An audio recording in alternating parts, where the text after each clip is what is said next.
The proceeding will start shortly.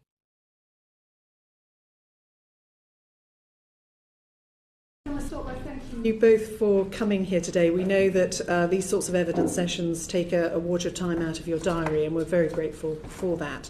But you know our interest in the work of your organisation, and we really do value the opportunity to ask you some questions today and to continue this dialogue. Just so that people who are watching today know who we've got in front of us, do you just want to introduce yourself and the position you've got in the organisation? David. Yes, so David Isaac, I'm the chair of the EHRC. And I'm Rebecca Hilsenrath, and I'm the Chief Executive of the EHRC. Wonderful. You know the usual plan of action is that members have got various questions, and Jess is going to start our questioning today. So, can you both give us some examples of where action taken by the EHRC has led to measurable reduction in discrimination or inequality? Shall I start off? I think in relation to measurable impact, impact is something that we're looking very carefully at, and we're in the process of actually introducing a new impact assessment approach. But I would say that there are many situations where we have worked in the past and are currently active where we can demonstrate that we are doing a lot to deliver improvements in outcomes. So, for example, the work that we're doing in relation to our strategic litigation, for example, we're waiting this morning on a Supreme Court case in relation to the matter of Doug Pawley and First Group, and I think that, if it's successful, will really move the agenda forward in relation to independent travel by wheelchair users. So that's one particular example. There are many, many others. Rebecca, would you like to perhaps add some more? As David says, it's quite difficult to sort of pick two or three out, but I would say some of the work we did a couple of years ago in relation to working with a consortium of partnerships in relation to reporting LGBT hate crime resulted in a significant rise in reporting of incidents.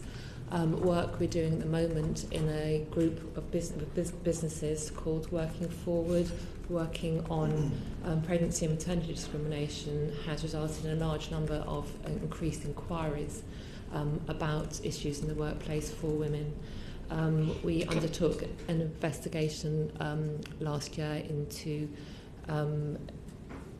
discriminatory employment practices in the Metropolitan Police Service, and we're working with them on an action plan for improvement. As David said, we could go on. Can I ask if any of the examples that you gave, you feel has, so do you think that after the Supreme Court case that disabled people's access to public transport will improve, or do you think that maternity discrimination has reduced? Because, I mean, just on the maternity discrimination thing, the evidence I have seen shows that it's currently rising, not reducing, but I'm not saying that's your fault, for a number of different reasons. But do you think any of those actions that you have taken have actually reduced the discrimination? Yes, I'm confident that they have. Clearly we would say, and we have always said, that this is a work in progress. Of course. We know that there is much to be done. Certainly since I've been in post, I've been talking a lot about the way in which disabled people in particular are treated as second-class citizens. The lack of progress that we've actually made in the last 20 years is hugely disappointing, and as the new chair of the HRC, I'm very, very keen that we use our regulatory powers and our strategic litigation powers to drive change. So I'm confident that if we are successful this morning, it will mean that wheelchair users will be given priority on buses, which means that they will then be able to live more independently and travel on public transport. Do you expect a tangible difference on buses to be changed because of the court hearing? I do. What should you can't say because you haven't had the hearing, but what would that look like? Well, that would look like us working very closely with various disability groups. As Rebecca says, we work closely in partnership with various NGOs, and it will mean, I think, a very strong message to first of all, transport providers, but also I think it will empower lots of wheelchair users. There are 1.2 million wheelchair users in this country, and from talking to many of them, I know that they don't feel able either to use the tube or to get onto buses. And I think it will result in tangible change. But it's only a strong message Yeah. if the operators of buses fear that they're going to be held to account if they don't do the right thing. What would you do in that case in terms of enforcement to make sure that operators did feel the strength of your enforcement powers in full? Yeah, so we're both lawyers. We believe in the importance of law and the way in which law can actually impact change. So I'm talking specifically in relation to the Supreme Court case in the way in which then that can drive messages, but I think it sends a very strong message to bus companies and transport providers, as I've said. But I think further, we do have our investigatory and regulatory powers, and I've said very specifically that we will do whatever we can to ensure that those provisions are enforced. And I think, just building on what David said, it's important to note that we use our litigation powers and enforcement powers in a strategic way. So we deliberately look at the cases where we think we are going to have an impact. Under David's chairmanship, we are expanding our enforcement capability. We're, for example, adding capacity to our investigation and rapid response unit to do that. We always look at the ability to have a strategic impact.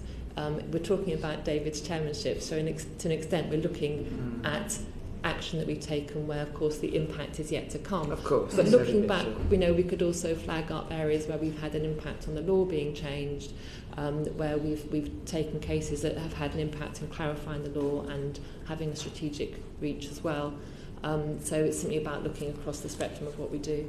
But if I can just follow up on Rebecca, I'm very keen that the Commission uses its investigatory and legal powers much more than it has done in the past, because I think these are powers that uniquely sit with the Commission, and we must use them because I'm keen that we drive change, and I hope that gives you some reassurance, but it will obviously take time, but I'm very outcomes focused in terms of how we drive change in relation to equalities and human rights in this country. So on that particular point, because in your pre-appointment hearing you told us that you wanted to see tangible outcomes, so you're saying the same thing again today, which is good consistency. But so can you give me some examples of how the outcomes you expect to see in the 8 priority areas set out by the EHRC? Some outcomes you want to see and how you expect them to be a result of the actions of the Commission? So the other piece of work that we've done since I've been in post is the release of our race report, which was last summer. We actually shone a light on the fact that across so many areas of society, black and minority ethnic people and white working class boys are often treated very badly. And so we are talking to government. I've been to Number 10 to meet with the Prime Minister's policy unit to establish what we can do to work with her agenda and with our own to move this forward. So answering your question, we are seeking to push government to ensure that there is a coherent race strategy, and that will actually hopefully comprise various targets where we will look to see how we are driving tangible change in relation to, for example, education, the numbers of graduates who are black minority ethnic who are then securing employment, because their employment success is considerably less as a group than white graduates. So on some of the other priorities. And some of the other areas. So sorry. Identity-based prejudice and violence. I mean, obviously that's not going great at the moment because the whole world seems to have let's perhaps talk about that, because obviously one of the things that concerns us greatly is the position in relation to the spike in hate crime since the 23rd of June. We are doing a lot with various groups. I've met with the Polish ambassador, my opposite number, in Poland because of the large number of attacks against the Polish community, but I'm also in touch with various other groups. We are hugely concerned about what might happen in relation to an increase in hate crime when Article 50 is triggered. And so, to give you examples of what we're seeking to do, we are meeting with groups. We're seeking to ensure that there's as much police protection and understanding in relation to hate crimes as is possible. And I think, given our role, I believe we're uniquely placed to be doing all of this at a time when Britain needs guidance in relation to huge anxiety that resides not just in relation to non-UK citizens and our visitors, but actually many of our own citizens.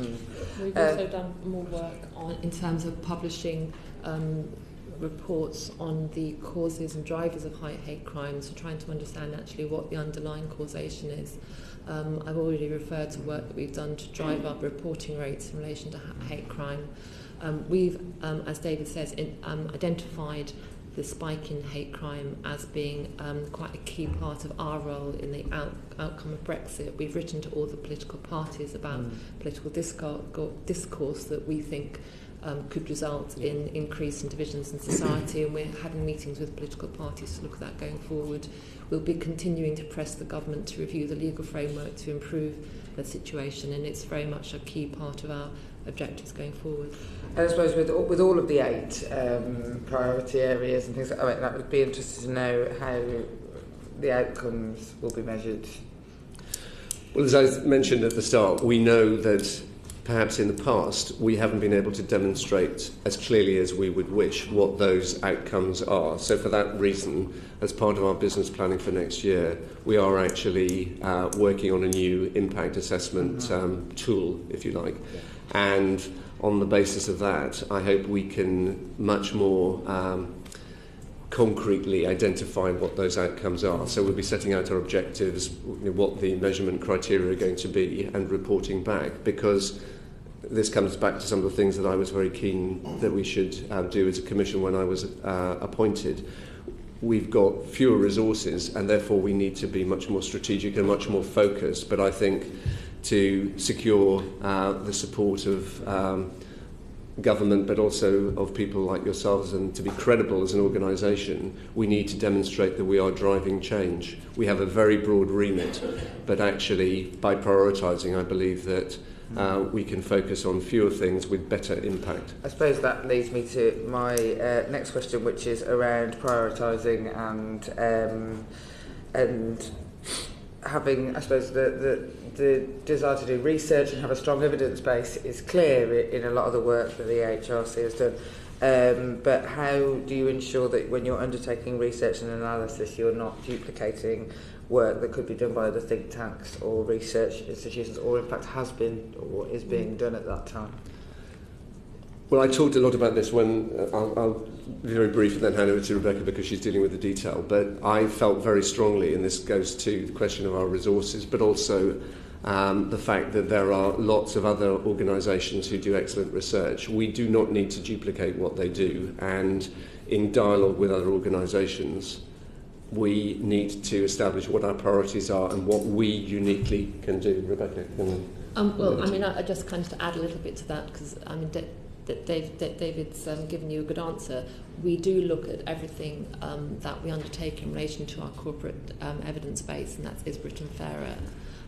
One of our strategic objectives is to make sure that that's improved going forward, and we're revisiting the measurement framework to make that more coherent and more streamlined, and also to identify missing gaps in our evidence.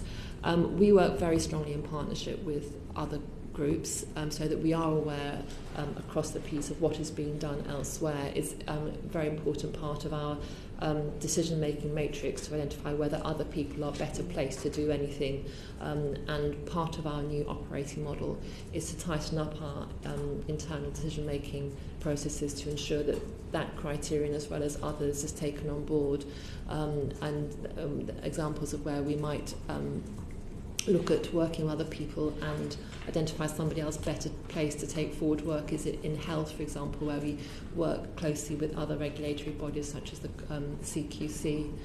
And as part of our new operating model, we have looked at core skills which we need our staff to have in order to be able to deliver in our new ways of working, and one of those is stakeholder management. So we're building that across the piece to ensure that it's part of everybody's deliverable way of working, to ensure that they're aware of the external framework.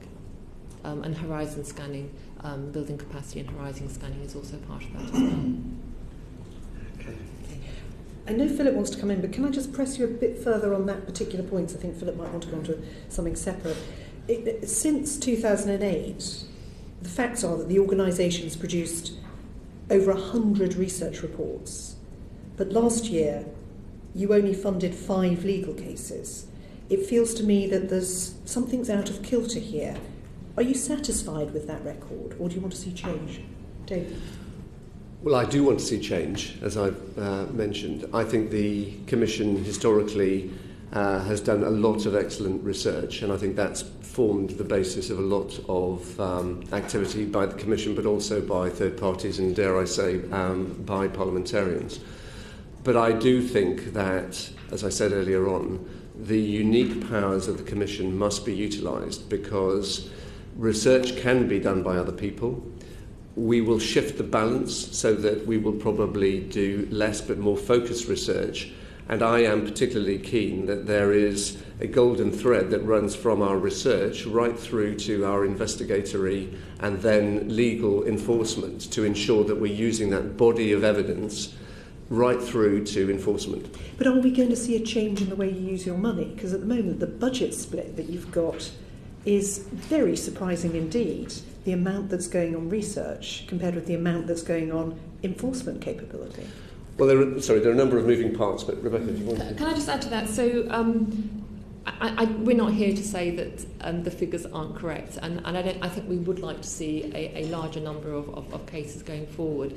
But just to sort of add to the background a bit, I mean, we are much smaller than we were by some way, and therefore to an extent some of those figures are explainable by reference to our shrinking numbers. I'm sorry, but this refers to 2008, so this is going back historically. Yes, exactly. You have had a very distorted way of working, putting far more focus on research than on enforcement, and this predates any changes in your budgets. But there are also a number of reasons for it in terms of the cases that you cited this year that we've taken up. Some of it is about what we've already covered in terms of the focus on strategic litigation. Some of it is about understanding the huge amount of work that we do that obviously is invisible to the public eye in terms of pre-enforcement work, and the amount of effort that we put into enforcement that actually ends up in settlement or resolution before it comes to the public eye. We do work very closely with the advice sector and with the helpline to try to build up a stronger number of referrals, and that does meet its challenges in relation to the way that EAS operates, and it also meets challenges in relation to the capacity and funding of the advice sector at the moment. That notwithstanding that, we are making changes, and David's referred to the strengthening of our work in relation to investigations, and that's an expanding area for us. We are also this week launching a new pilot working in the disability field to try to build up a stronger pipeline of cases in relation specifically to disability, and that's partly about trying to increase the amount of help we are able to give in enforcement in that particular sector. But it's also about piloting a new way of working, which we hope will enable us to build up more enforcement work in that place. Chair, can I say, going forward, I'm really very keen that we not just adequately resource our ability to fund investigations and our regulatory work, but that we give sufficient resource to do it well, and that we do it quickly, and that we do it very effectively, because that comes back to my earlier comment about how we need to drive change and to establish to citizens in this country that we are really delivering results. And for me, that is one quick, clear way in which we can do that. And one of our key, sorry, just to come in one last point, one of our strategic objectives is around an effective framework for equality and human rights issues in the country, and we are working under our business plan on a new project to look at access to justice generally, and whether the Commission could and should be playing a different and stronger role in that area. And we'd be happy to send you information about that afterwards if you like. Thank you. Philip, sorry to jump in. I think I'm obliged to declare that I'm the unpaid parliamentary spokesman for the campaign against political correctness. In the strategic aims that Jess was talking about and the priority areas, one of them is employment, which includes in it treatment at work, including pay gaps. According to the ONS, there's a 9% pay gap for full-time workers in favour of men, and about a 7% pay gap for part-time workers in favour of women. I was just wondering how big a priority it was for the Commission, given what you've stated in your strategic aim priority areas, to eliminate those pay gaps. Can I just address your point about political correctness to start off with? Because actually I'm really very keen that the Commission is not seen to represent only minorities or only extreme categories of citizens in this country, such as prisoners and terrorists, in relation to the work that we do on human rights. Because the Commission is here for everybody, all of our citizens. So answering your question very directly in relation to pay gap work, we have, in relation to the evidence that we've accumulated in our important research unit, Britain Fairer, looked at the position in relation to male pay gaps, particularly in relation to part-time work, as well as the pay gaps in relation to women. So I think in relation to our stated priorities, perhaps that doesn't come across, but the whole area of pay gaps is something that we're particularly keen to eliminate. So could you tell me what the gender, disability and race pay gaps are in your organisation? Not off the top of my head, but we'd be happy to provide the information to you separately afterwards. I would just like. Well, if this is such a priority for the to eliminate these pay gaps across the country, and that you're striving to get all these organisations to take this seriously, you'd think that you would at least know what yours was off the top. I mean, you'd think that this was such a priority. The first thing you'd be doing is keeping a track on exactly what's happening in your own organisation, rather than having a sort of a. One of the reasons that we're not. You should know these things for your own organisation off by heart. Surely, if it's that important. We know. So let me answer the question. I think we know that we have perhaps a small pay gap. I don't know the answer, but I think I would pray and aid the fact that we are actually going through a huge reorganisation at the moment, and in relation to that reorganisation, we're hoping to eliminate any pay gap whatsoever. And as Rebecca has said, we will, once that new operating model has been implemented, provide you with full details. But we should be an exemplar organisation. I completely agree with you. And I think we'd be unique if there wasn't a pay gap, but I would hope that we could eliminate it as much as possible. Well, let me help you out. Okay. I mean, I've got the last figures for which I have, which are for March 2015. So I appreciate that we're a bit out of date with the last figures that seem to be available that I've got. But you had a gender pay gap of 1.2% for full-time workers and 6.8% for part-time workers. You had a 13.3% pay gap for disabled people, so you were paying non-disabled people more than you were paying disabled staff. And you had an 8.8% pay gap on race. So my point is, if an organisation like yours, which has got as its top priority to stamp out these pay gaps, if your organisation can't eliminate these pay gaps, how on earth can we expect every other organisation in the country and every other employer in the country to have eliminated these pay gaps?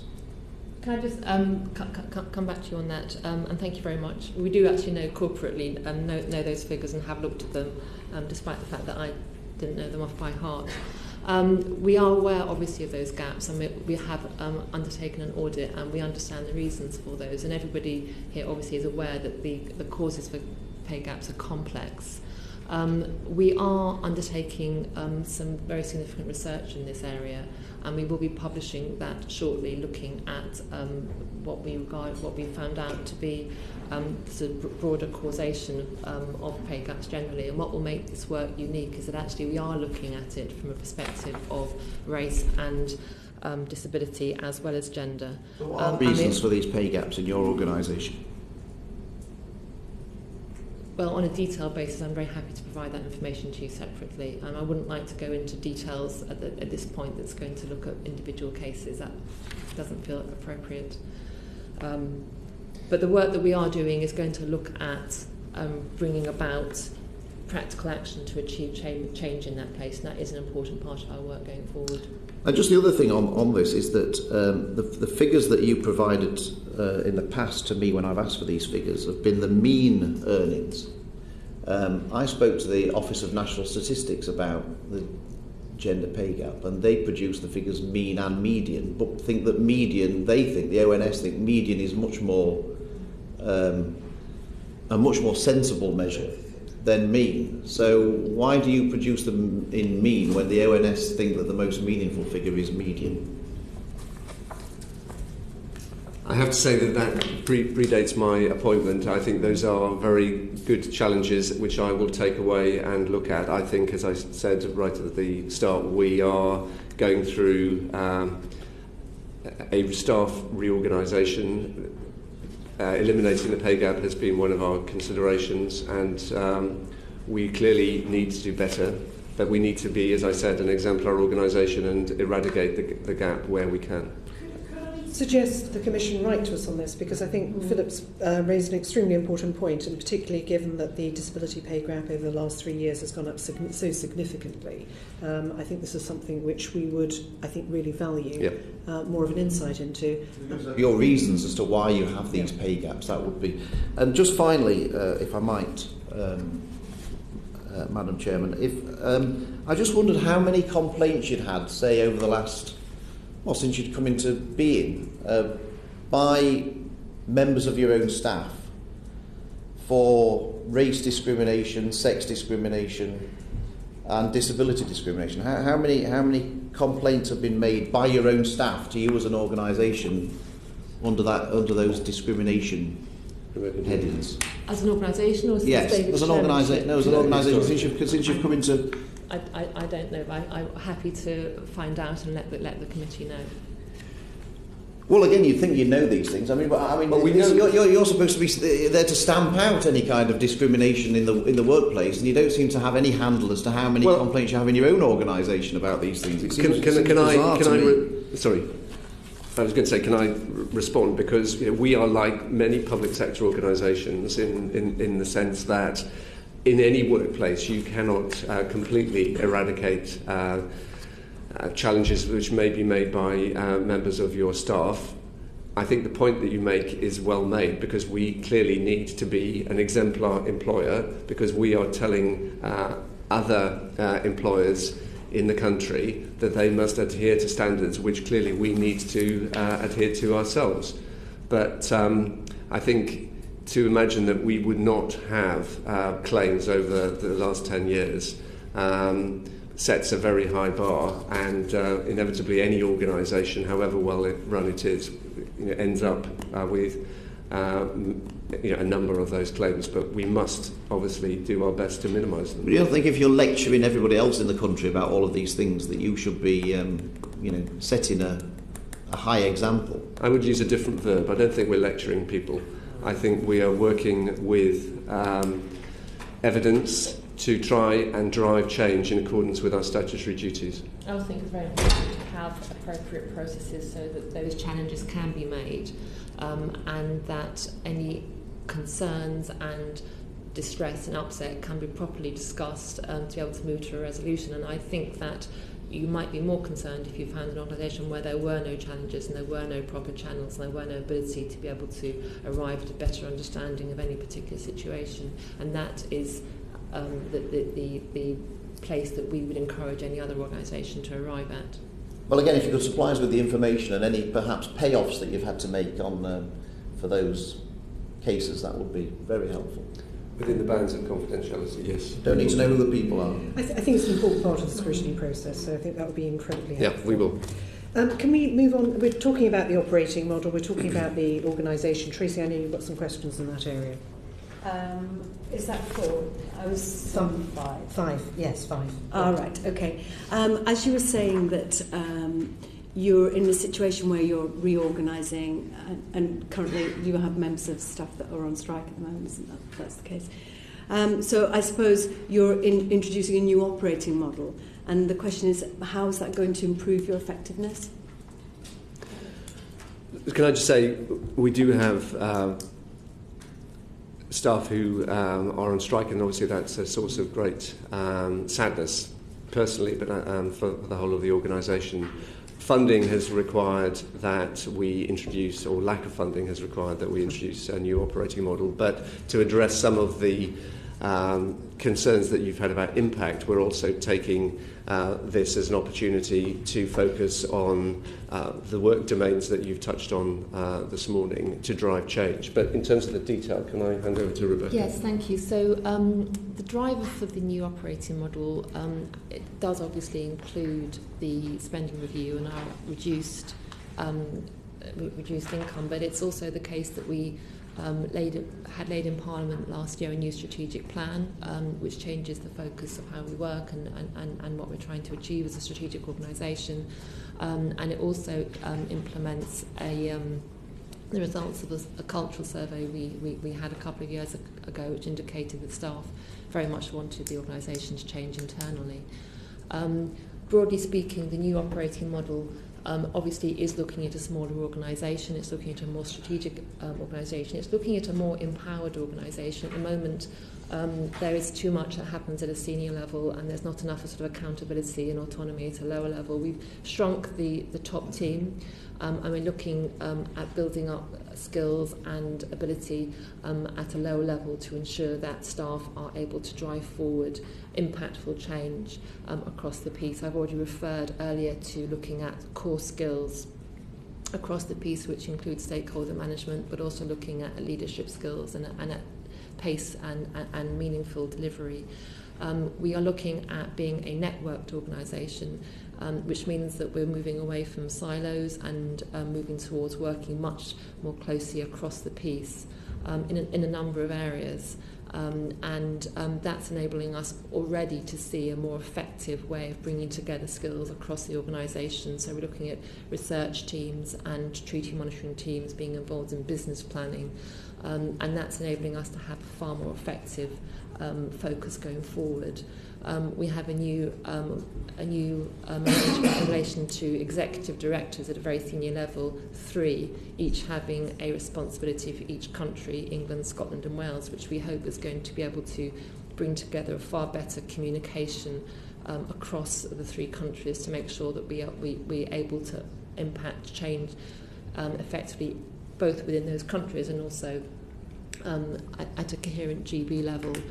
Within England, we hope that's going to help us identify better variations within England, so that we won't just look at England, but we look at coastal towns, rural areas, northern, and so on and so forth. There's a huge focus within the operating model on pushing forward learning and development, and that's about building up specialist skills and ensuring that people are on a proper career trajectory. And we've already talked about the way we measure and build up our corporate evidence bases and the way we measure impact. Just one last point. The way in which we look at business planning going forward is going to be built around 6 domain areas. And that enables us to look at those 6 areas which such as education and health and so on and so forth, with proper leads and proper planning for action within those spaces. It enables us to have fewer, better, bigger areas of focus and therefore sort of more coherent outcomes, as well as having specific leads for every protected characteristic across the Commission to allow us to plan better for all protected strands. Sorry, that's a rather kind of long answer to your question. So just going on from that, it does seem what you were just saying about the 6 areas, that it's very policy-based. And yet you were also saying we are trying to shift the focus to more on the ground to get more effective outcomes.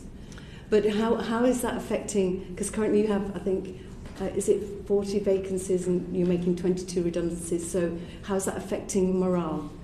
So two questions. So the answer to the first question, I think that we do need to build up a stronger policy capacity within the Commission, and it's one of the things that we've noticed that we actually didn't had a gap in previously. But I wouldn't say that it will be policy driven. It's more that we actually bring things together so that in one area, say education, we have a strong policy arm, we have a good research arm, we have a good treaty monitoring capacity, but we also have good enforcement, and it's linked together for the first time. Yeah, that's the point. They're all coherently linked.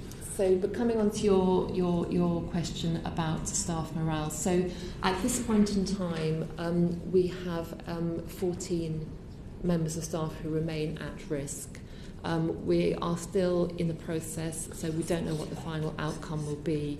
Of those 14 staff, our indications are that at least 4 will take voluntary redundancy. So we may be left with 10, but as I say, at this point, we're not at the end of the story yet, and obviously it wouldn't be appropriate to discuss individuals. In terms of, we do have outstanding vacancies, and we will be moving to fill those, obviously, going forward. Staff morale is a huge concern for us, obviously. It's something that I and my senior team and David take extremely seriously, and I've been very grateful for the support of the board. We've invested a lot of time working with the staff, going around the offices and talking to people. It's important to note that the operating model has been, to date, about a year's work. We've been consulting with the staff and the unions since April last year. So this has been a very, very iterative process which has enabled us to take people's views on board and into account. And I think it's also fair to say that I know I gave you rather a long answer to your question about how the operating model will work. But we're now seeing that coming into effect. We have, just as one example, been holding what we call domain days, which is where within any domain like education or health, we've got everyone together and we've looked for an entire day at what work looks like in that place, what our outcomes should be, what the theory of change ought to be. And that's been incredibly motivating and encouraging for the people involved. We're putting together teams where people can see a bit of what the future will look like. These are people who are very dedicated to what we do. They're very encouraged by the that potential to have real impact, and we think that is going to help us move on together as a commission, but it's not something that I take lightly at all, and it will be something that we need to work on very hard going forward. I've been very grateful for the support of the team. And you wouldn't say that the cost cutting has any effect on establishing the routine work programme? No, not at all. I think it's about helping us to do it better. Also, another question, what activity is going to have to be cut as a result of the 2015 spending review settlement? And in total, I know you did touch on it, how many staff are you hoping, or are you looking forward to, not looking forward to, but anticipating being made redundant? So I think I've answered that last question. We currently have 14 at risk, and I'm expecting probably 4 or more to leave voluntarily. We're not cutting any areas of work, and I don't sort of want to repeat myself, but very much it's been about trying to do things better, more coherently. It's about bringing pieces of work together so that we can evaluate output and outcome more effectively. There isn't an area that we've dropped, there isn't an area that we've cut. We've actually increased the amount of enforcement capacity that we have. Right, and just to go back again, sorry, to the trade unions, just to clarify that the trade unions claim that the compulsory redundancy is unnecessary, given the numbers of staff who have agreed to leave through voluntary exit and voluntary redundancy this year. And would you say that that's correct? Well, as David says, we don't regard the loss of any member of staff lightly or happily, and I think that's important, and I do recognise unhappiness with that situation. It's also the case that we are looking at a new way of working, driven by all the factors that we've already rehearsed. We have a new operating model which has identified new skill sets which we need in new posts and a new framework. The most important thing is that the people who go into those new posts have the capacity to deliver, because if not, the organisation will not reach its potential and have the impact we want it to have. Could I just pick up on that? Have you exhausted all opportunities for retraining to bring those new skill sets to people who are currently in the organisation? We have looked at this quite exhaustively, and I refer to an iterative process. At the moment we are in the middle, we're nearing the end of the process of looking at those at risk and seeing if there is any way that we are able to affect redundancy mitigation in order to be able to offer them a role in a new organisation. Just by way of an example, in the last round of this process, we were looking at 25 individuals at risk. We managed to identify roles which we could offer to 12 of them. In some instances, those were what we would call development places where we thought there was a gap, but we were prepared to offer the role outright without any sort of caveat, on the basis that we thought that within 3 months we could develop them into that role.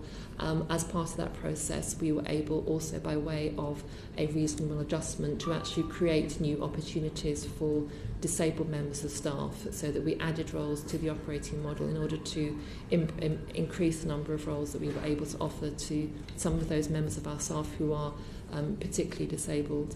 We've therefore reduced the number, as I said, to a total of 14 at the moment. So we have put a huge amount of effort into this, and we do think it's incredibly important.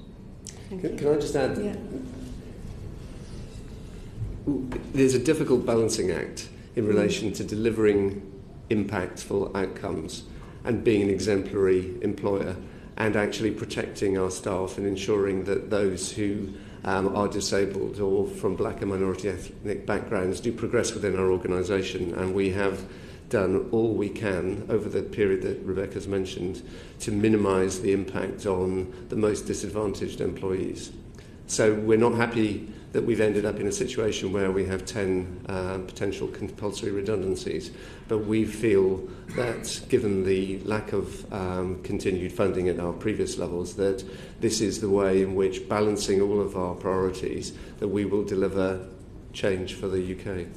We're also working very closely with the Cabinet Office and under the protocols to ensure that we provide the maximum amount of support for individuals. We've got outplacement support, working with them at looking at possible openings across the civil service and beyond that. And we've given them training, and we're giving them every help we can to be able to try to secure roles elsewhere. Thank you. I just wanted to pick up on the what you were saying about BME staff and disabled staff. So have you done a full impact assessment of these 14 members of staff being got rid of? We have. We have, but we don't have the results at the moment because it's still being worked on, because this is a very recent... We've got down to 14 just as the weekend came in, so we're just... whether it's completely... I don't know, but I have been told that 11 of those are BME and half are disabled. So I just wonder what the impact assessment has been done, and whether you could share that with us afterwards. We're happy to share the impact assessment with you afterwards. Bearing in mind, I understand people's employment rights are private, and correct. It's a private matter.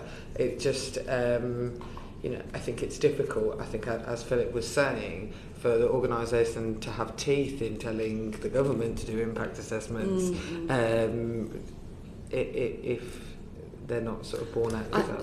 You're absolutely right, and I can tell you, having been part of the process, that we looked at this issue at every stage of the process. So even last week when we were looking at the stage that we got to there with 25 people at risk, we were looking at protected characteristics. We were trying to identify what possible mitigation we could make. It was that led us to, particularly, and we were very pleased about this, be able to offer roles to 6 disabled individual members of staff at that point. My own view, and this is subject to looking at the EIA, whatever you've been told, it doesn't come officially from us because we're still working through that. But my own feeling at the moment is that when we look at those final, say, 10 people, we may find that there are a significant number of people from BME community there. And to be honest, I think that the HRC ought to be able to do better than that. We do need to be an exemplar organisation. I'm quite clear, having been very close to this, and it's very important to me, that there are historic reasons for this, and that the processes have been non-discriminatory, they have been transparent, and they have been fair. But I also think we need to do better going forward. And we are, at the moment, we have really started to put in place mentoring activity, positive action, targeted recruitment processes, and the ability to be able to support our staff as they deserve into more. I want to see more people at a senior level from those communities, and that will be an incredibly important part of the operating model going forward. Thank you. David, you are reported to have said that you want the HRC to be a more muscular legal regulator. How will you do things differently in the future to make that happen? Well, I think we'll do a number of things, because I am keen, as I've said perhaps a number of times this morning, that we are a more muscular regulator and we use the powers that are uniquely ours to drive change. Which powers? So the powers that I have in mind are our investigatory powers. For example, Rebecca mentioned the example of the Metropolitan Police investigation, which was the first investigation that the Commission had undertaken during its lifetime. I'm keen, as I said, building upon the research that we undertake, to use those investigatory powers much more extensively, but to use them on a shorter, sharper, focused approach so that we can really drive change. So that's one example. The other is in relation to the strategic powers that we have to either intervene or to bring cases. So we have a number of cases currently in the Supreme Court. I mentioned one of them that's being determined this morning, and I believe that we need to do more to use those very specific powers. We're also, to give you a final example, picking up the initiative that we have in relation to people who are disabled. Because of the difficulties that many people have now in relation to legal aid levels, we are facilitating a process whereby we hope a large number of disabled people who wish to bring claims will, with money that we are making available, be able to expedite those claims, and we will support those to begin that process of accelerating the sort of legal action that I've talked about. Okay. So in answer to the question that was very first posed to you by Jess about, how you would say, sort of give examples of where there have been reductions in discrimination or inequality, actually most of the responses you gave us were about an increase in reporting, which was interesting. I just observed that. To me, it doesn't feel very muscular if you're doing a lot of pre-enforcement work behind the scenes. Does that really send a muscular message to employers that the EHRC are hot on their tails?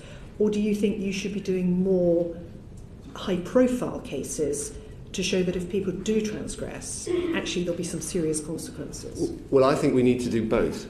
So I've been in post 7.5 months.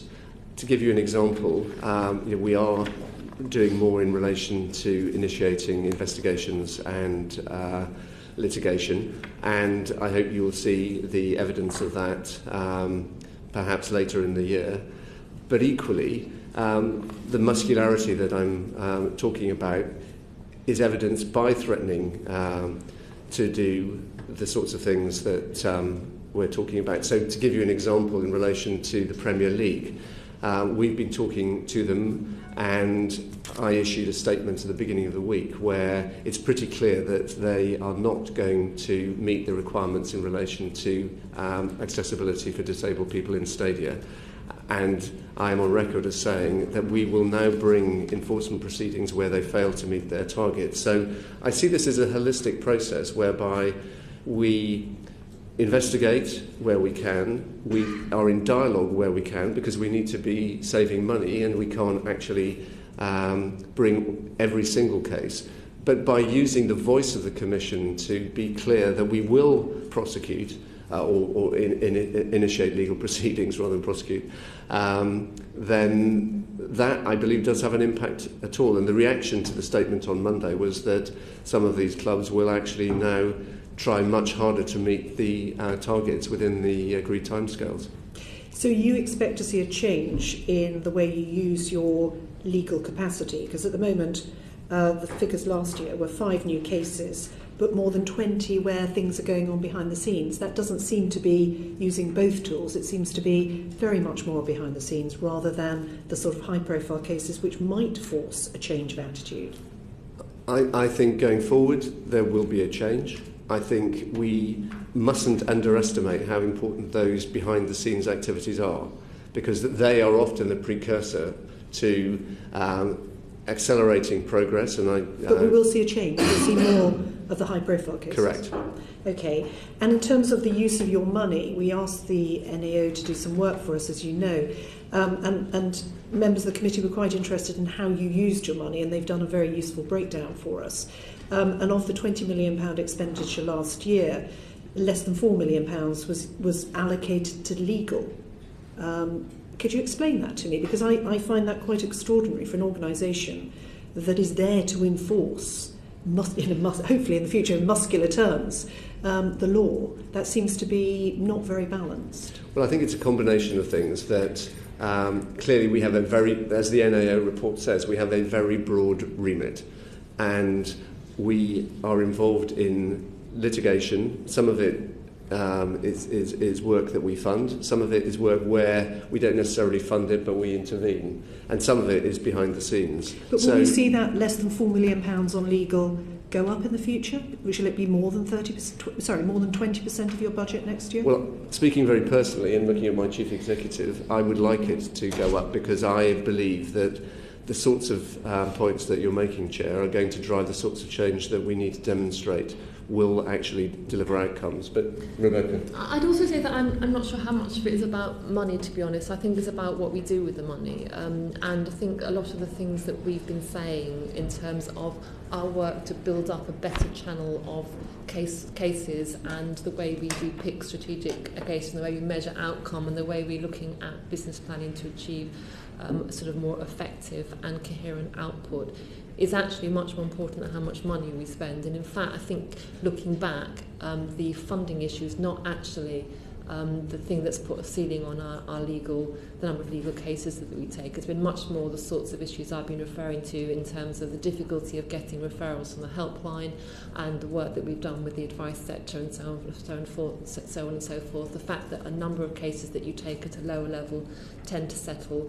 It's those sorts of issues that we know we need to work at, and we are working at. But Chair, to deal with your point about us being more muscular, I think that will inevitably mean us being smarter in the way in which we operate, and spending, I believe, more money. Will that also involve you having a KPI on the number of cases that you might bring in the future? Because you've got nothing in your KPIs at the moment which suggests the number of cases we might see next year. Well, so we don't know. We're very happy to consider that. We're very happy to do that. It doesn't actually reflect on work that we don't do. In fact, the legal director, by way of example, purely, took on a new stream of work this year in building separate communication strategies with stakeholder groups. So we've had lawyers going out and matching themselves with particular protected characteristics and areas of It's very difficult for society. us as a scrutiny group to scrutinise your effectiveness if we don't know how many cases so you we're very think is happy good. to have a KPI, and I think that would be a very good thing to do. And I think this morning's discussion is very helpful, because it enables me to understand where your areas of particular concern are, which I and the board can then address. So, I mean, colleagues can forgive me for just drilling down on this for another couple of minutes.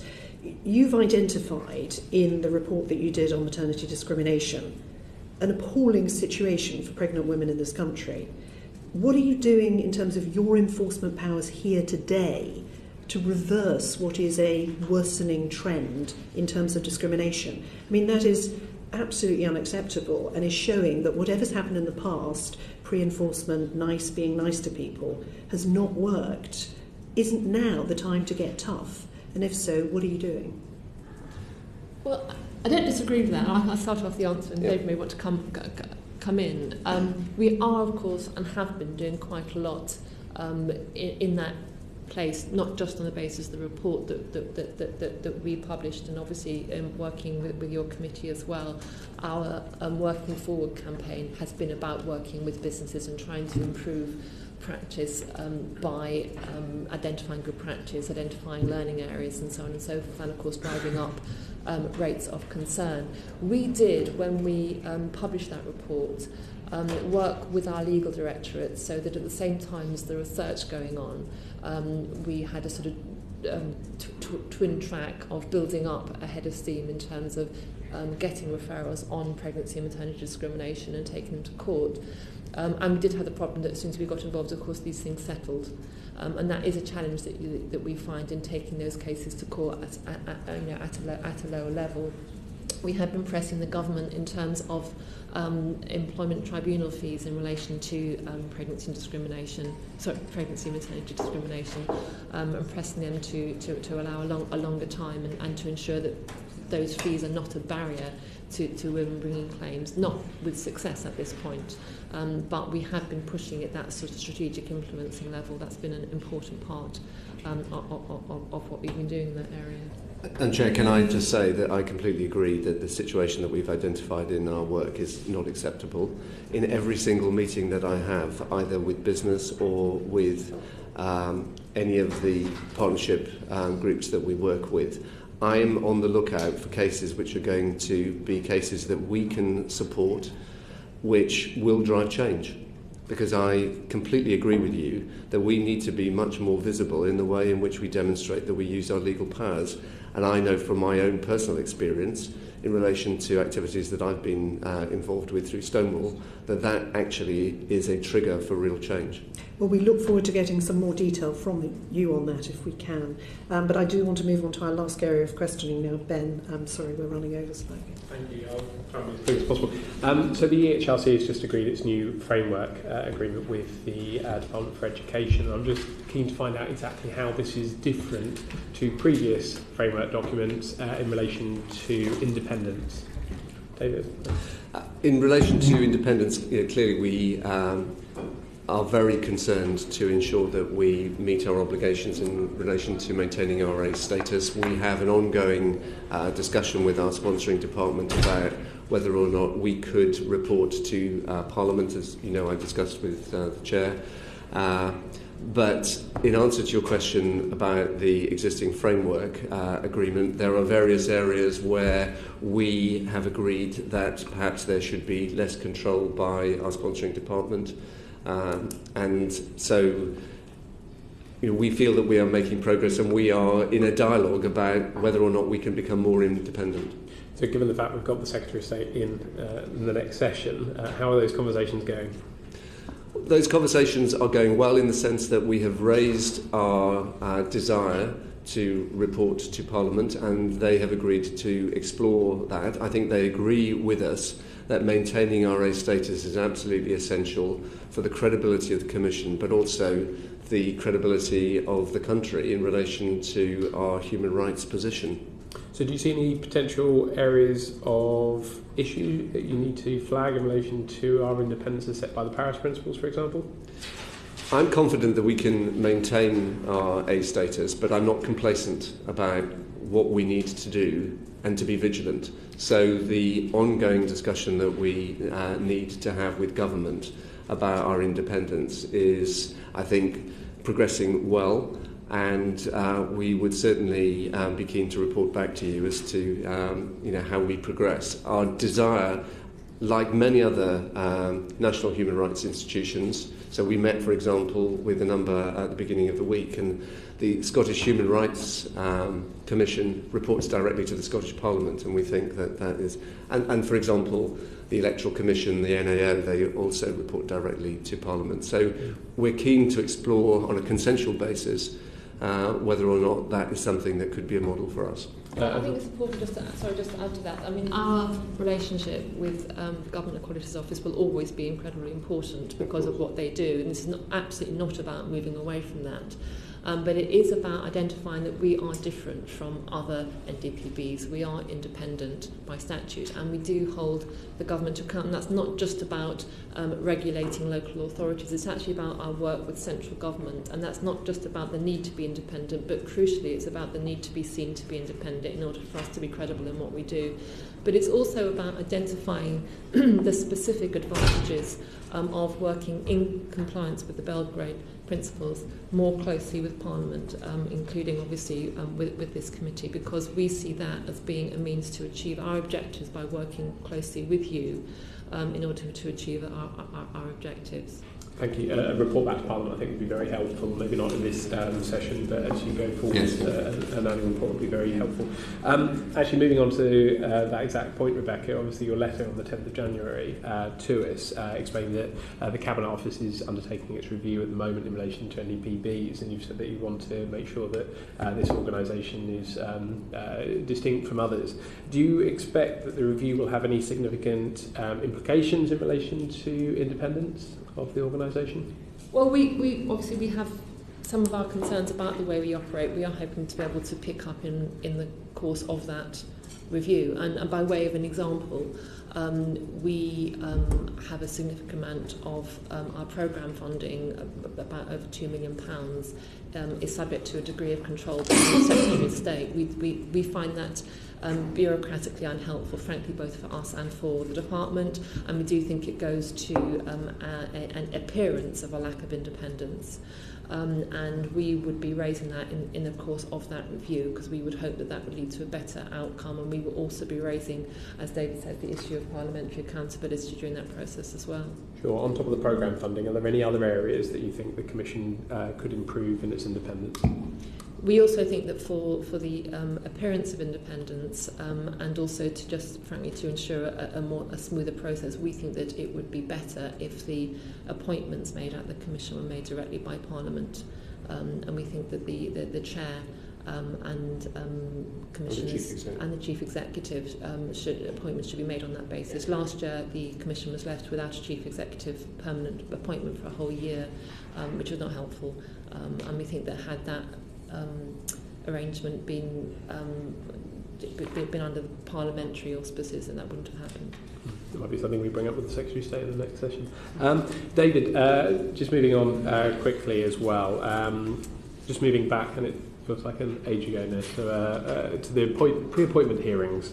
And in your letter to us back on the 26th of April 2016, you said that if appointed, I will cease to be involved in advising clients of Pinsent Masons in all aspects of that work. So basically, follow up from the pre-appointment hearings as well. Can you just confirm that that is the case, and that the share of any profits have indeed been ring-fenced?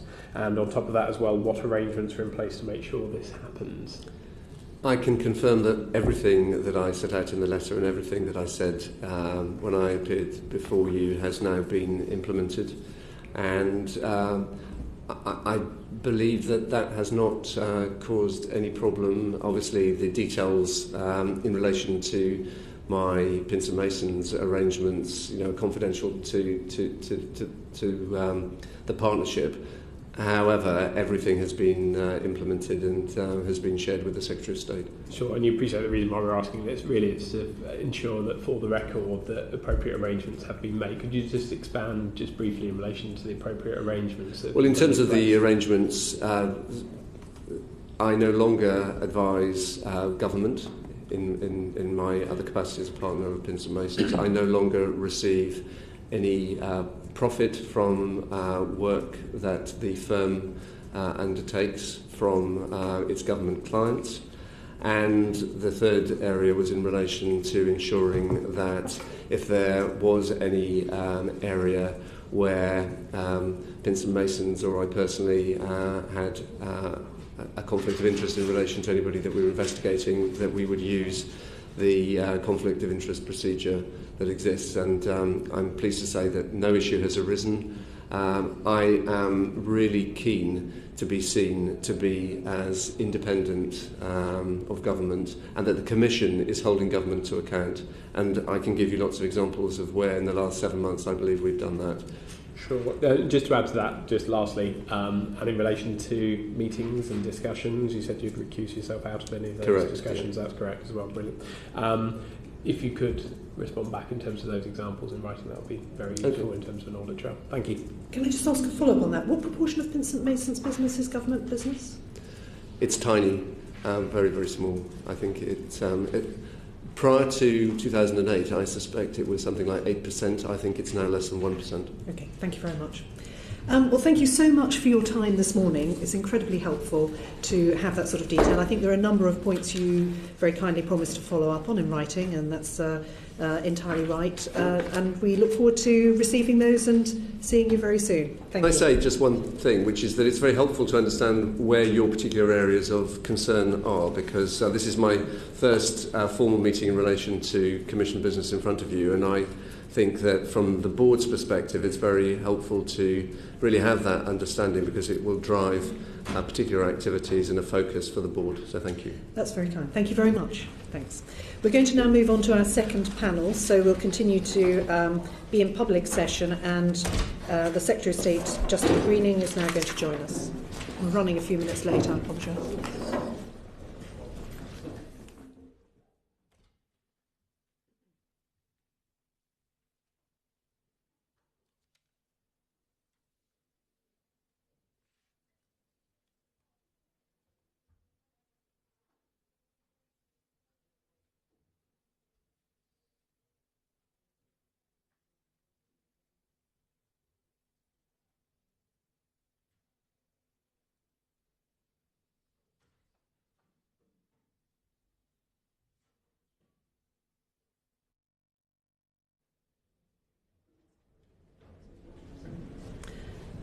Secretary of State, please take a seat, and a couple of members of the committee will join us in a few moments. Apologies, you know the pack drill, we're always in and out.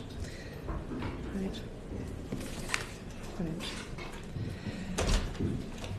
First, can I start by thanking you for coming in front of the committee today? I know how much time it takes out of your diary, and you have a lot on your plate at the moment.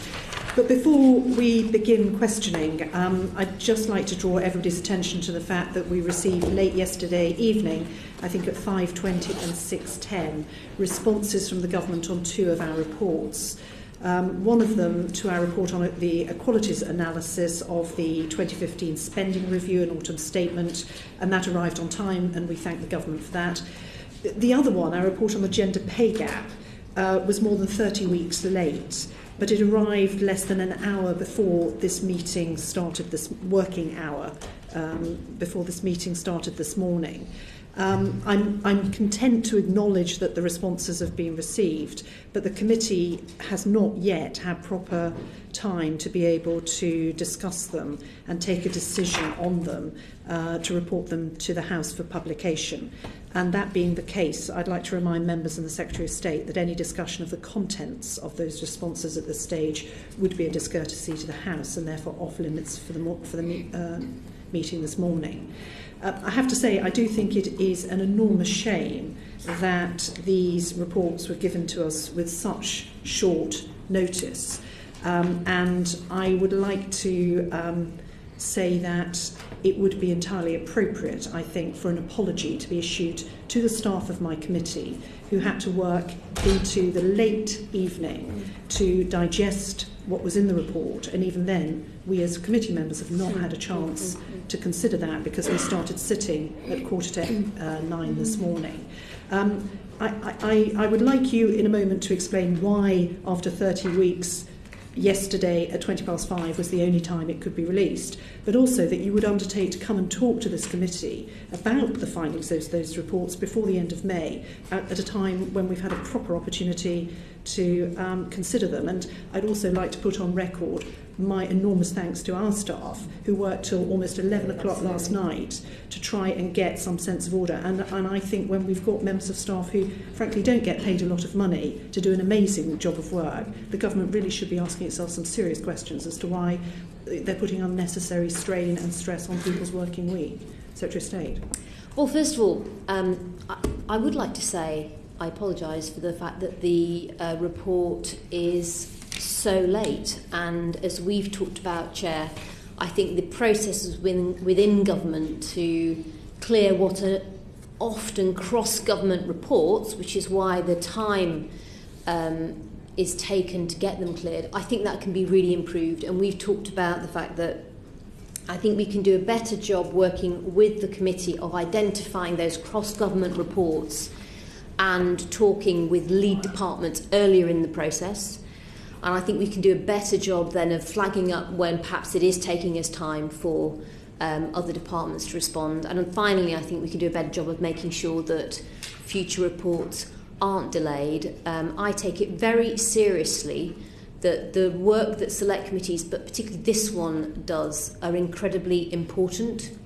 And we worked hard across government to make sure that the gender pay gap report was able to be released before I came to this session. But I agree with you, Chair. I think it needs to get a lot better, and I'm absolutely committed to making sure that it will do. So what unlocked the problem at 5:20 that couldn't be unlocked 3 or 4 months ago? We had to work with other government departments to make sure that their response into the report was finally cleared by those departments. And I think it simply reflects the fact that the nature of your select committee subject is necessarily often across government, and we have to corral other government departments. But I think what I'm saying, Chair, is that I also recognise this. As you know, I've been myself seeking to get this report finalised so that it would be published for a number of months now. And that's why I agree that it's important we have a better process across government. It's something that Cabinet Office also recognises a challenge and will be supporting the DFE to make sure that in future we're not held up. We won't be talking about the gender pay gap report today because we haven't had the time to review your response. But can we surmise that because it's taken almost 8 months to get a response, that other government departments simply aren't prioritising the issue of gender pay gap in the way that certainly David Cameron set out as it being one of his priorities to eliminate within a generation? No, I don't think that's the right conclusion to draw. I think it's simply important for us to have stronger processes within government for clearing what are often cross-government departmental inquiries that this department does. We're absolutely committed to making progress on the gender pay gap. As you know, Chair, in fact, we have regulations coming into force that will give us mandatory reporting in the private and voluntary sector for larger organisations that will sit alongside improved reporting in the public sector, which is why I also think it's important that we do a stronger job of making sure these reports get cleared, because I think when we are taking good steps forward on the policy areas that they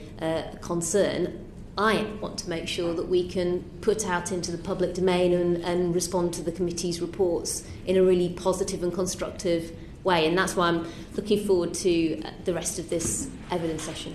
Can I just close this set of sort of remarks by saying, given the way that this has been handled and the potential for members of the committee and the staff of the committee to feel that we've been treated in somewhat of a disrespectful way, will you, in terms of the gender pay gap report, will you undertake to come back before the end of May to discuss it in some detail with us? I'd be very happy to. Thank you very much. That's really helpful. And in terms of our discussions outwith of this meeting around making this process quicker and more effective, can you tell me exactly how you're going to achieve that? Well, I think, first of all, this is something that we have spoken with Cabinet Office about. They will help us make sure that the right-arounds across government can be done more systematically and effectively. We want to do a better job, as I've said, about working with you to identify the inquiries that you're doing early that are going to be necessarily cross-government, and particularly those that are led by other government departments. And therefore, it's important that, again, we work through Cabinet Office to make sure that those departments put a priority on responding to all select committee reports promptly, including this select committee's report. And then I think the final piece of it, alongside pre-planning, stronger process once reports are issued, is also keeping the committee up to date and being clear-cut on timelines when there are necessarily delays that sometimes may happen, although I do hope that with stronger process within government we can reduce those to the very bare minimum. It's reassuring to hear you say better communication, because I think one of the problems we've got for our staff who work incredibly hard because they are so focused on making sure we're an effective committee, that they can find it almost impossible to find out why these extensive delays are happening. So you say that there'll be an improved communication and we'll be better understanding why the delays are happening. Indeed, and I spent time on a select committee as an MP in this Parliament. I absolutely understand the work that goes into all of these reports, actually, by officials but also members of the House, and I think it's an incredibly important part of how our Parliament operates, so I do think it's important that government responds promptly. Okay, so just so I'm really clear, if there is a report from this committee that is very clearly addressing your areas of responsibility, GEO will coordinate other departments to respond if necessary, and you will be responsible for making that happen, your department will. But if there is a report which is coming, if we have issued a report which is clearly going to have a response from a department which isn't within your remit, then the Cabinet Office will be responsible for making sure that a response from government is issued in a timely manner. Is that correct? Not quite. I see GEO as responsible, and the DF is responsible as the department with GEO for making sure that these reports are issued. Anything that comes from this committee, your GEO people will be responsible for getting a timely response? Indeed, but I want to flag up that I believe in order for us to do that effectively, we're going to use the cross-government Cabinet Office to try and make sure that we do that systematically. Okay, brilliant. Thank you very much for clarifying that. That's really helpful. I think Philip's going to come in with the first set of questioning. Yes.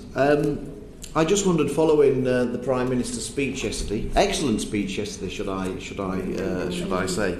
I just wondered what your department's priorities were in terms of the negotiations for exiting the European Union. Do you have any particular issues or concerns as a department about the exit from the EU?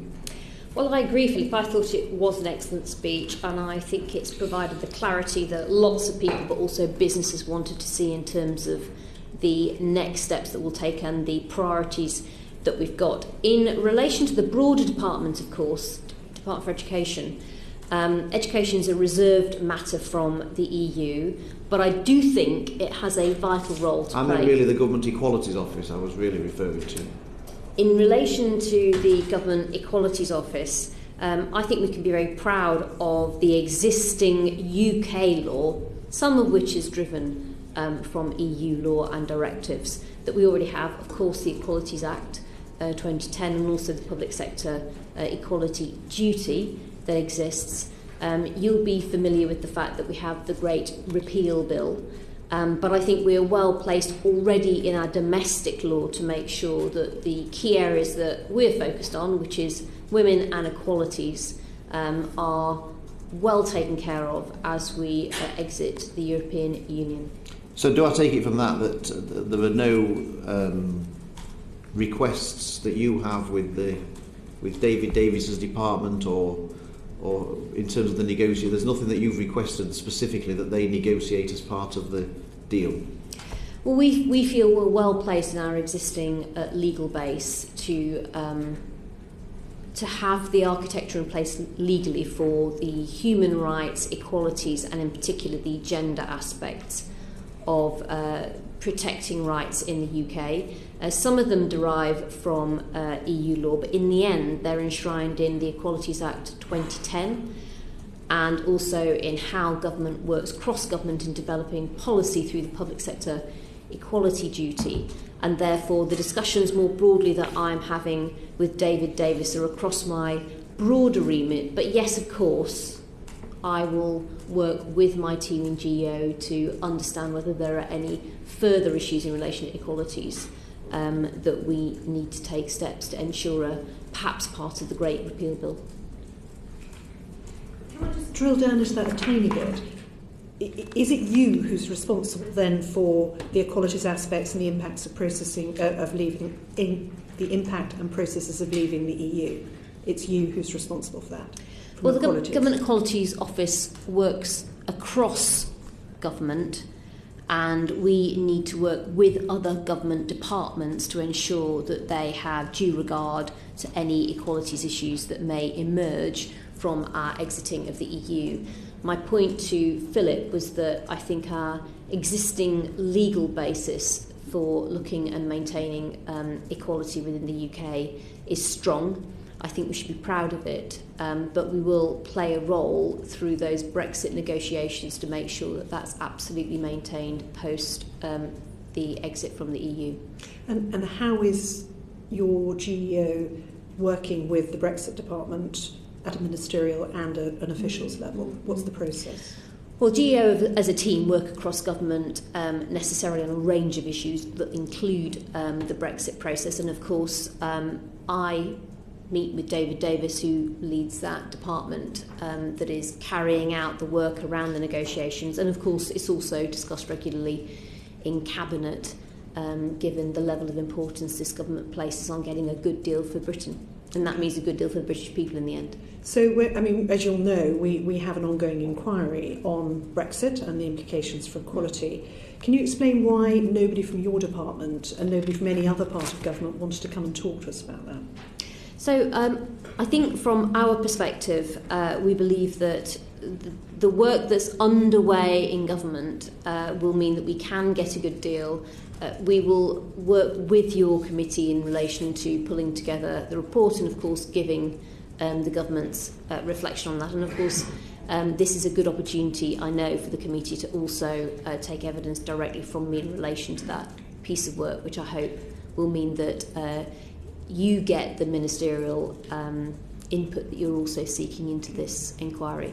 Well, on that particular point then, the evidence that we've taken, and I think we're very interested to hear the government's stance on the Great Repeal Bill and know that there's a clear undertaking to ensure that the day after we leave the EU there is no fundamental change in the law that's in place and that people can have that certainty, and we welcome that. So, take that as read.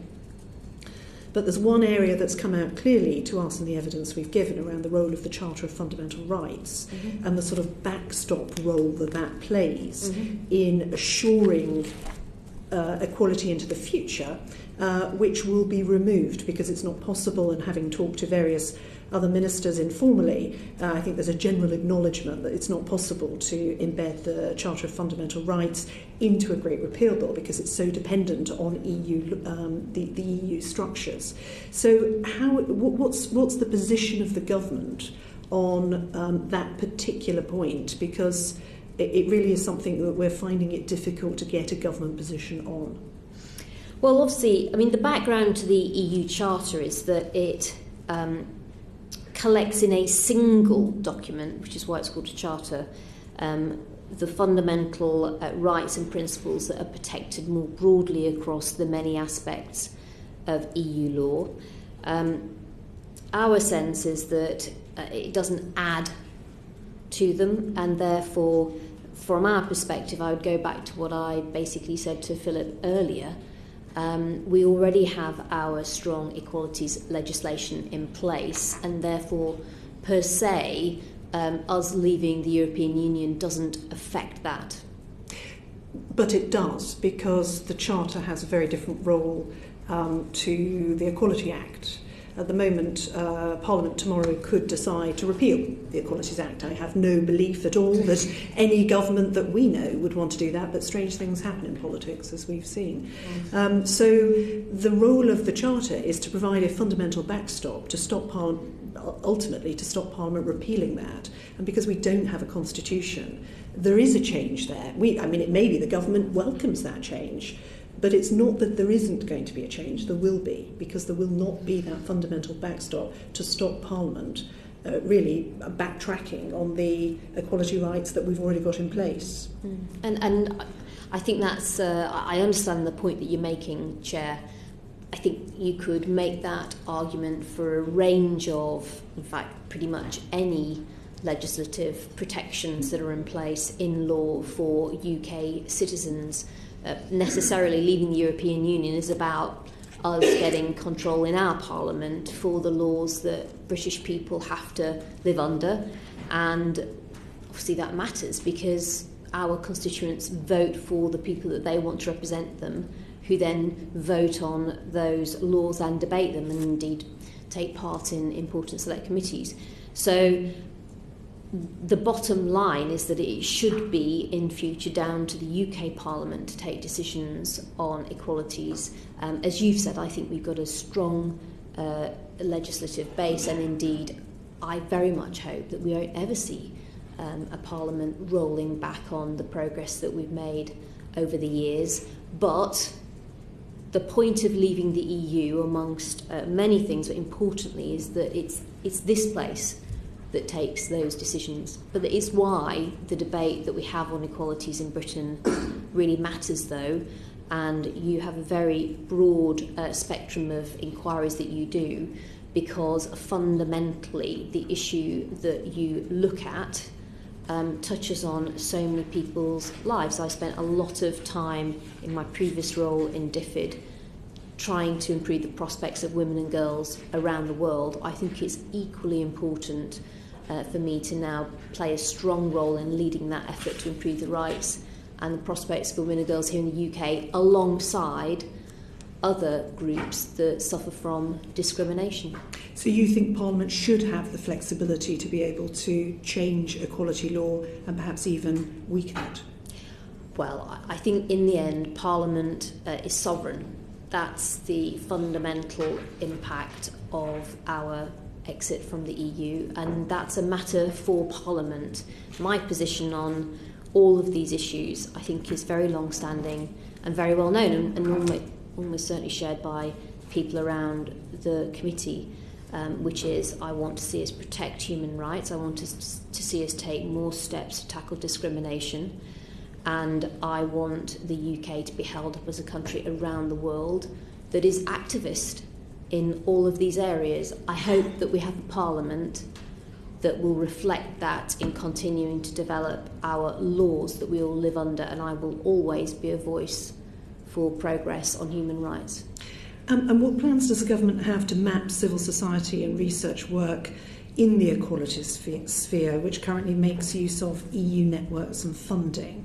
And what analysis is planned to establish where there might be risks of gaps emerging or expertise being lost? Mm-hmm. Well, I mean, of course, you know, there is broader research that goes underway as part of our membership of the EU, not least through work with our partners at various member states, actually, individually. So I think you're right that we need to continue to make sure that our evidence base that we want to base policy on isn't undermined by leaving the EU. But I don't believe it will be, Chair. I think we have a strong research base in this country. I'm looking to see what we can do to strengthen it further. I would like to see the UK really be a trailblazer in having a strong evidence base around what works in tackling discrimination, particularly around gender. And we're looking at how we can take our next steps on that. And have you mapped out what is currently happening so you know what we're losing? That work is happening, and we do have a clear understanding at any point of what work is underway. And I talked earlier about the process that now happens within government to not only look at policy impact of exiting the EU, but of course there are other relationships, and whether you're one of our universities and the impact of leaving the UK on university research and those relationships, or indeed you're part of a community looking at equalities and rights, all of those relationships get touched on by our change relationship with the EU. But I think they can all be maintained and they can all be enabled to continue in a way that remains constructive. And do you plan to publish that work so that we can look at what you are going to be keeping and what you aren't going to be, what you are going to continue to make sure is funded and what isn't? Well, I think perhaps the best thing I could do, Chair, is perhaps to write to you after this meeting with a summary of the work that we're able to do, and then to hopefully get some agreement from you of setting out what we think the landscape is that we do or don't need to take action, and whether... Let me come back to you with a clearer sense of where we think any emerging gaps are, or indeed whether we're confident that actually we think we've got a strong research base and actually we don't expect gaps to emerge. And within that, perhaps you could also outline for us what plans the GEO has to ensure that equality stakeholders and civil society organisations can feed into making an evaluation of the policy relating to our country's exit from the EU? We have a variety and a number of meetings with stakeholders.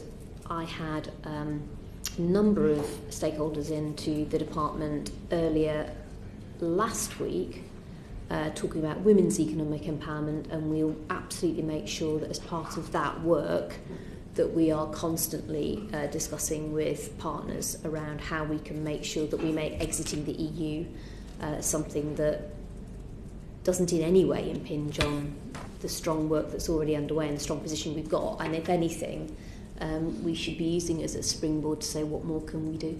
Okay. I think Ben wants to just have a quick supplementary. Just a very quick point. I mean, you and I both campaigned on the same side of the fence on this, and I know from your previous role you were very focused in on, obviously, the loss, not just from the UK, but also the potential loss also of our impact in Europe as well, and that we've been a leading figure in the European Union in pushing the diversity agenda, the gender issues and all the rest, which a lot of other European countries have looked to us for leadership for. So, you know, speaking on their behalf, I suppose, there is a concern that, given the responses just made, that we're looking at this at a very domestic level, but actually we need to be thinking about this not at how we can just think about preserving what we've currently got in our own domestic agenda, but how we do this internationally too. So, given that the Commission on the Status of Women is coming up, I do hope that you'll be able to attend, as you did with the high-end economic panels, which you were at the UN last year. But do you feel that Britain will be able to replace some of the structures it had, or at least maintain some of its influence that it used to have across the continent once we have actually left the European Union? I think it's a really important point, and I guess, I mean, there's a lot that I could say on this, but in summary, I think two different aspects. First of all, yes, we are changing our relationship with the European Union, but we're not moving it. We'll still be intrinsically a country that is part of the European continent, with strong relationships with our near neighbours, in the same way that as I travelled around the world in different, I saw countries with strong relationships with their near neighbours. We absolutely need to make sure that those relationships remain in place. And I think actually because of our long-standing membership that we have had within the EU, I think we're well placed and we have strong relationships to be able to maintain. Internationally, I think and I hope we can be really proud of the work that our country has done to raise the issue of improving the rights and the prospects for women and girls around the world, not just in the practical work that I had the privilege to be part of that DFID does, but also being a real strong and stronger voice on this issue than I think we've ever been in the past. I want to see that continue. You talk about important times like the Commission on the Status of Women that happens every year. That's also focusing this year on women's economic empowerment, and I remain a member of the high-level panel that Ban Ki-moon set up to look at women's economic empowerment, and that came out of the Gender Goal 5 as part of the new Sustainable Development Goals, and the UK was a key lobbyer for a stronger gender goal, and the high-level panel is now taking forward how we can make sure that on the economic empowerment piece of this we see further progress. And of course for me in this role, I then get the chance to make sure that the work that panel is doing is something that we can use strongly here in the UK to make sure that we take more steps forward on women's economic empowerment, not just in terms of their progress through the workplace, but around gender pay gap, around flexible working, around the role that men have to play in helping to get gender equality in the UK as well. So I'm very excited about it all, and I genuinely believe that when you look at the things that can help make sure Britain is successful post-Brexit, improving gender equality is one of the most important things we can do. And it's not just the right thing to do, it's one of the most important economic levers that we've got, and it's how we close the productivity gap as well, I should say, Chair, alongside also improving social mobility.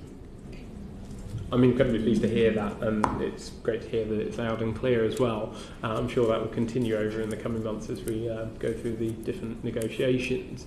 Obviously with GEO it does have an international role, it does have international elements as a part of the organisation. I just want to be clear, are conversations happening with the Foreign Office at the moment between GEO and the FCO in terms of how to ensure that there is a plan in place so that our links, our strategies are going to continue on post-exit in terms of equality and gender?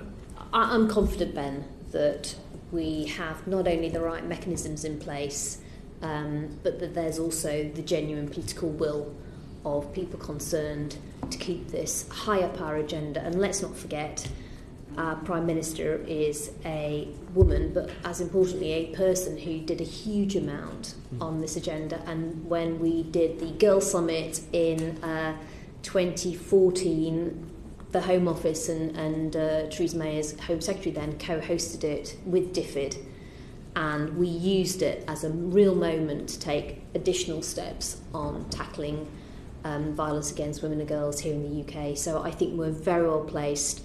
And I think we have I would say a role, but also a responsibility as a country to be a strong voice in this area, and that's what I want to see us continue doing. Yes. Okay. So going back away from Europe, back to home. So obviously there's been a change where GEO used to sit within DCMS, or actually in fact be separate, standalone, and now is part of the Department for Education. So what do you think are the strengths and weaknesses of the fact that it now sits within the Department for Education?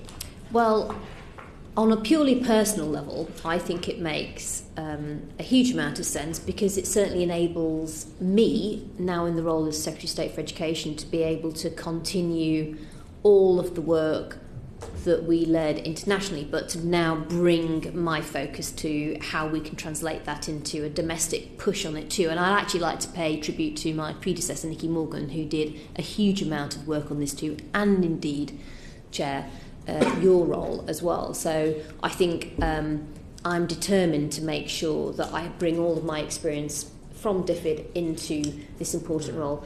But secondly, I do think it makes sense, because I feel that part of this is about making sure that girls coming through our education system come out of that with strong knowledge and skills, experiences, getting the right advice to be able to progress. And we know actually that girls are doing well through our education system. It's actually once they leave that we start to see differences in career paths.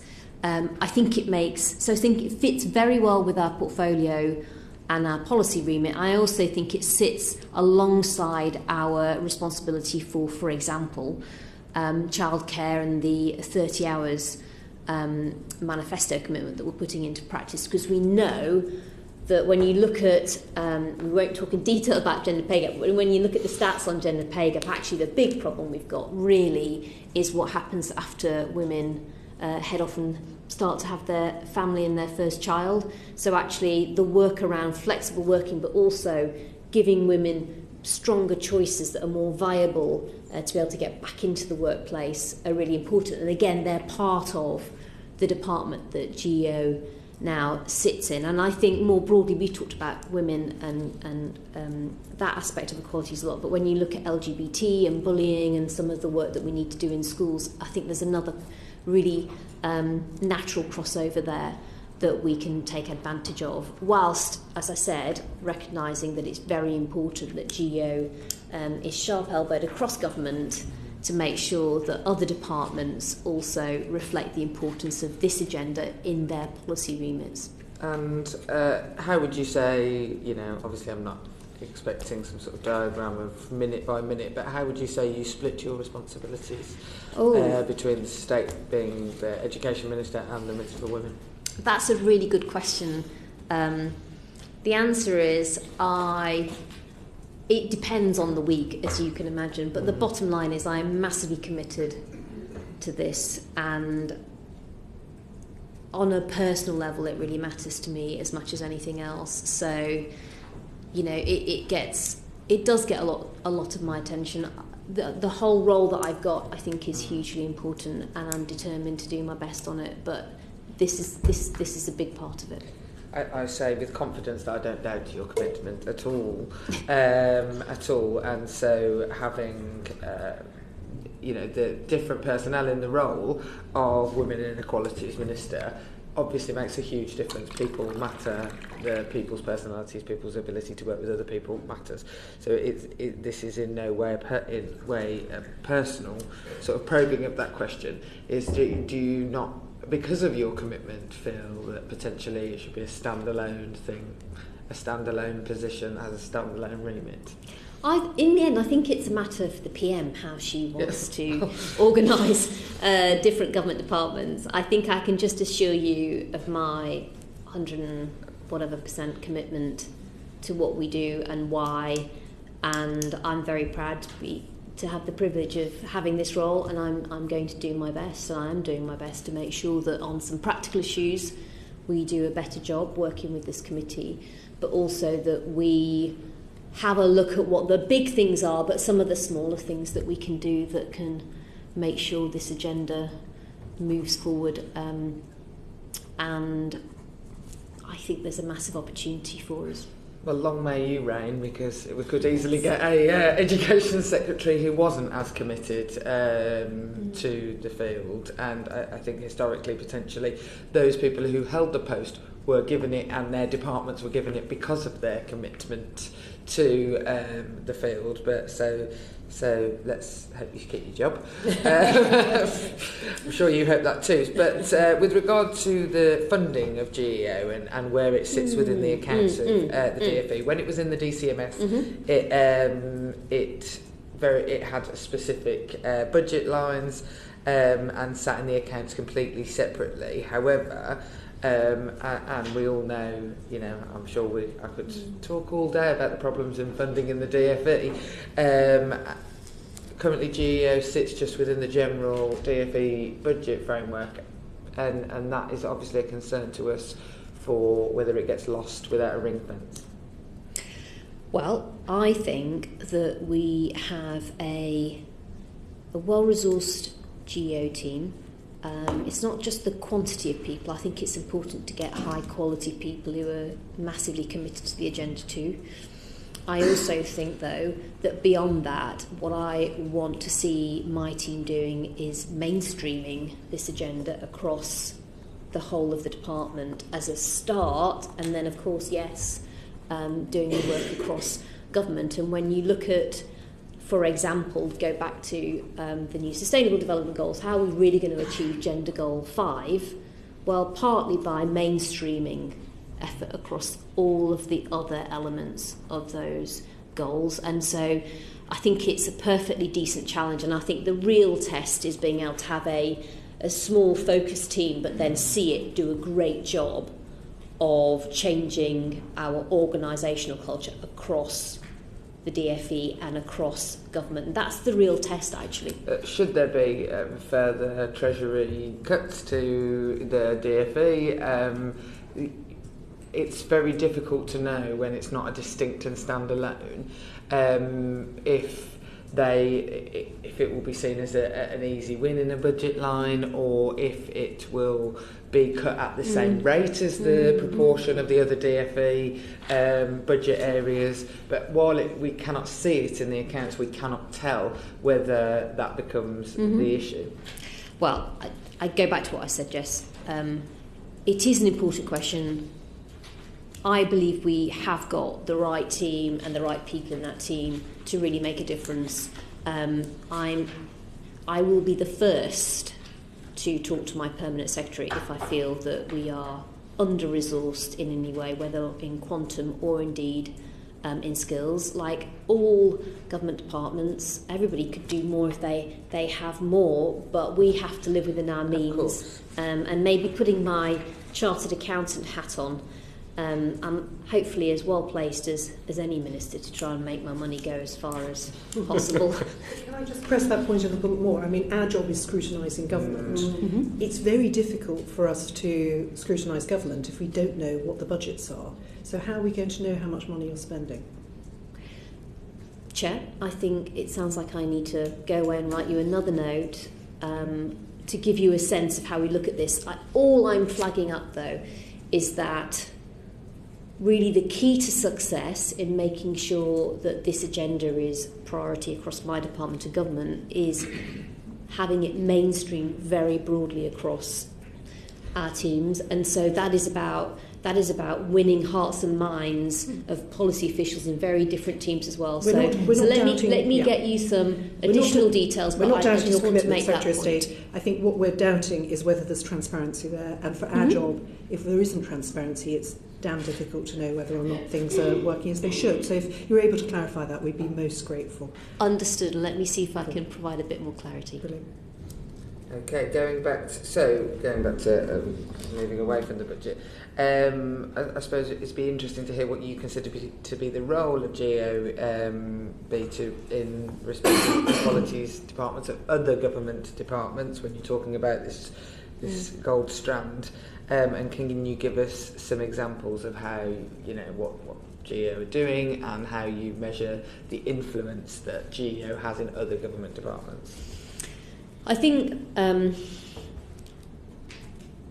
it's about, so I've talked about the relationship of GEO within the DFE, and I think how having a joined up GEO and the DFE means that at that level alone we can really make sure that our DFE approach reflects those priorities. When you look across government, your reports very much show the departments that we're working with. On employment, working with the new Business, Energy and Industrial Strategy Department, working with MOJ, for example, who policy-wise take a lead on gender recognition, working with DWP, of course, around areas like flexible working and, of course, Treasury too.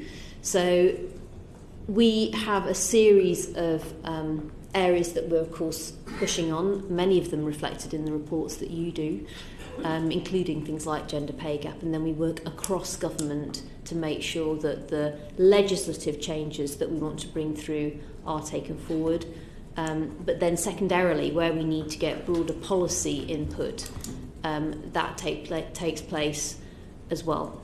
I think you point out, I suppose the proof of the pudding is in the legislation that gets changed in some regards.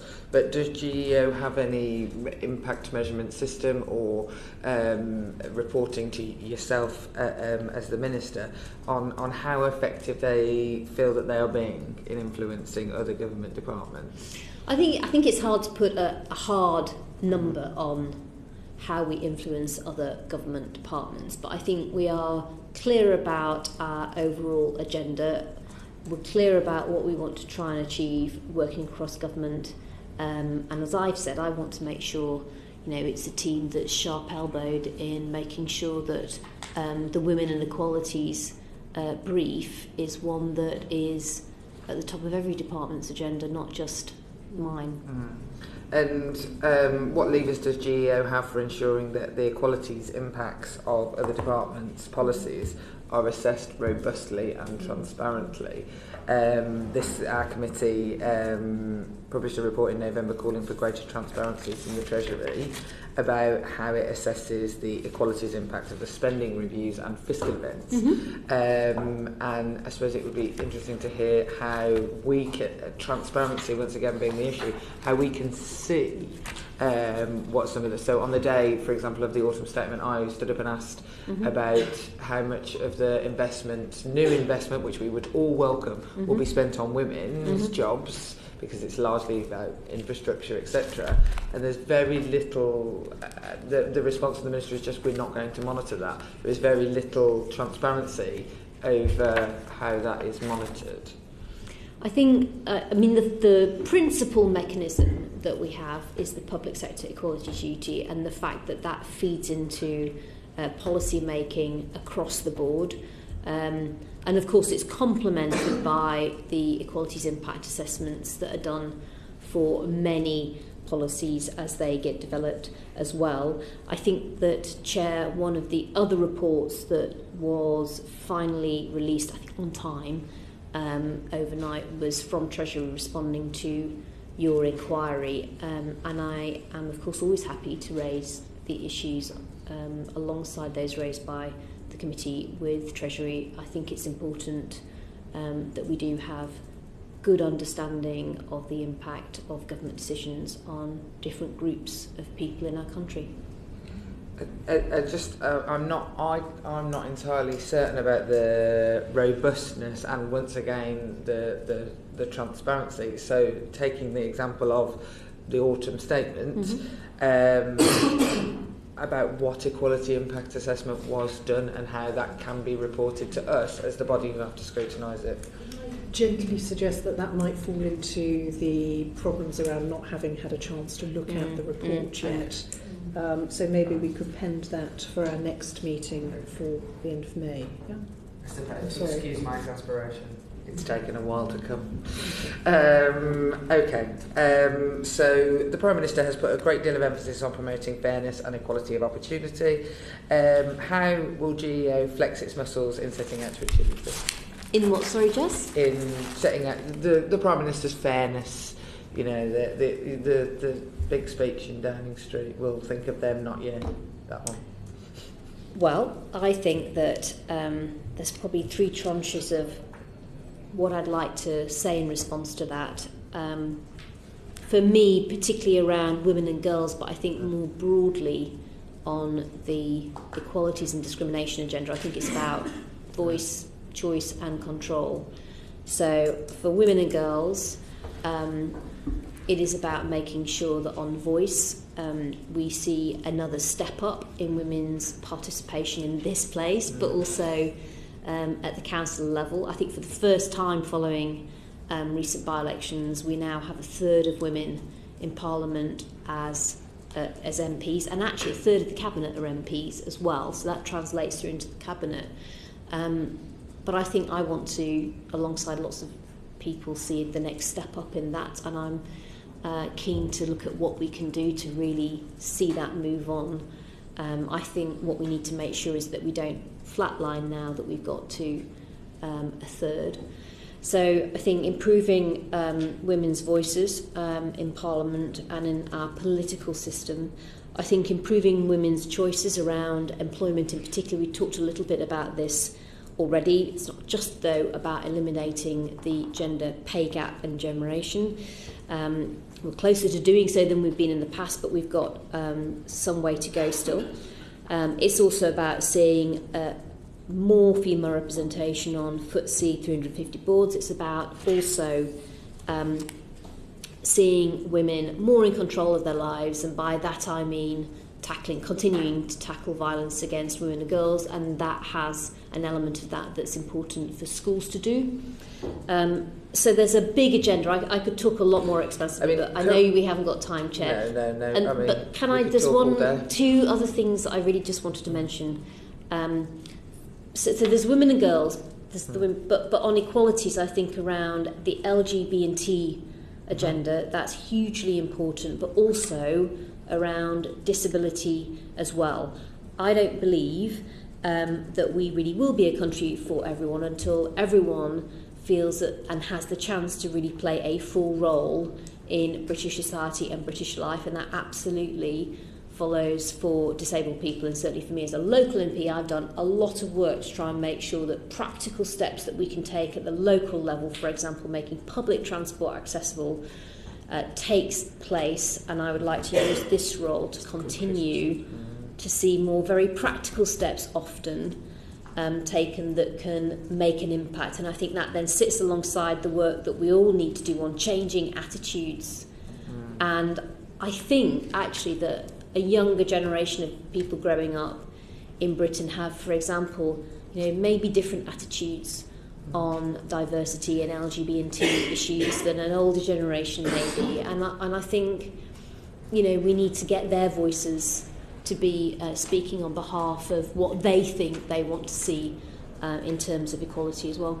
And I mean, I recognise all of those things, and again, your commitment and the commitment of GEO, I'm sure. But currently, in the DfE's annual report, it only contains 3 performance indicators for GEO: the gender pay gap, the proportion of FTSE 350 board positions held by women, and the monitoring the number of same-sex marriages. And we also would recognise the difficulty in putting numbers on some of the things, the ambitions that you have just said. But do you feel that there needs to be a more robust framework for key performance indicators that is more ambitious, as you are obviously ambitious for GEO?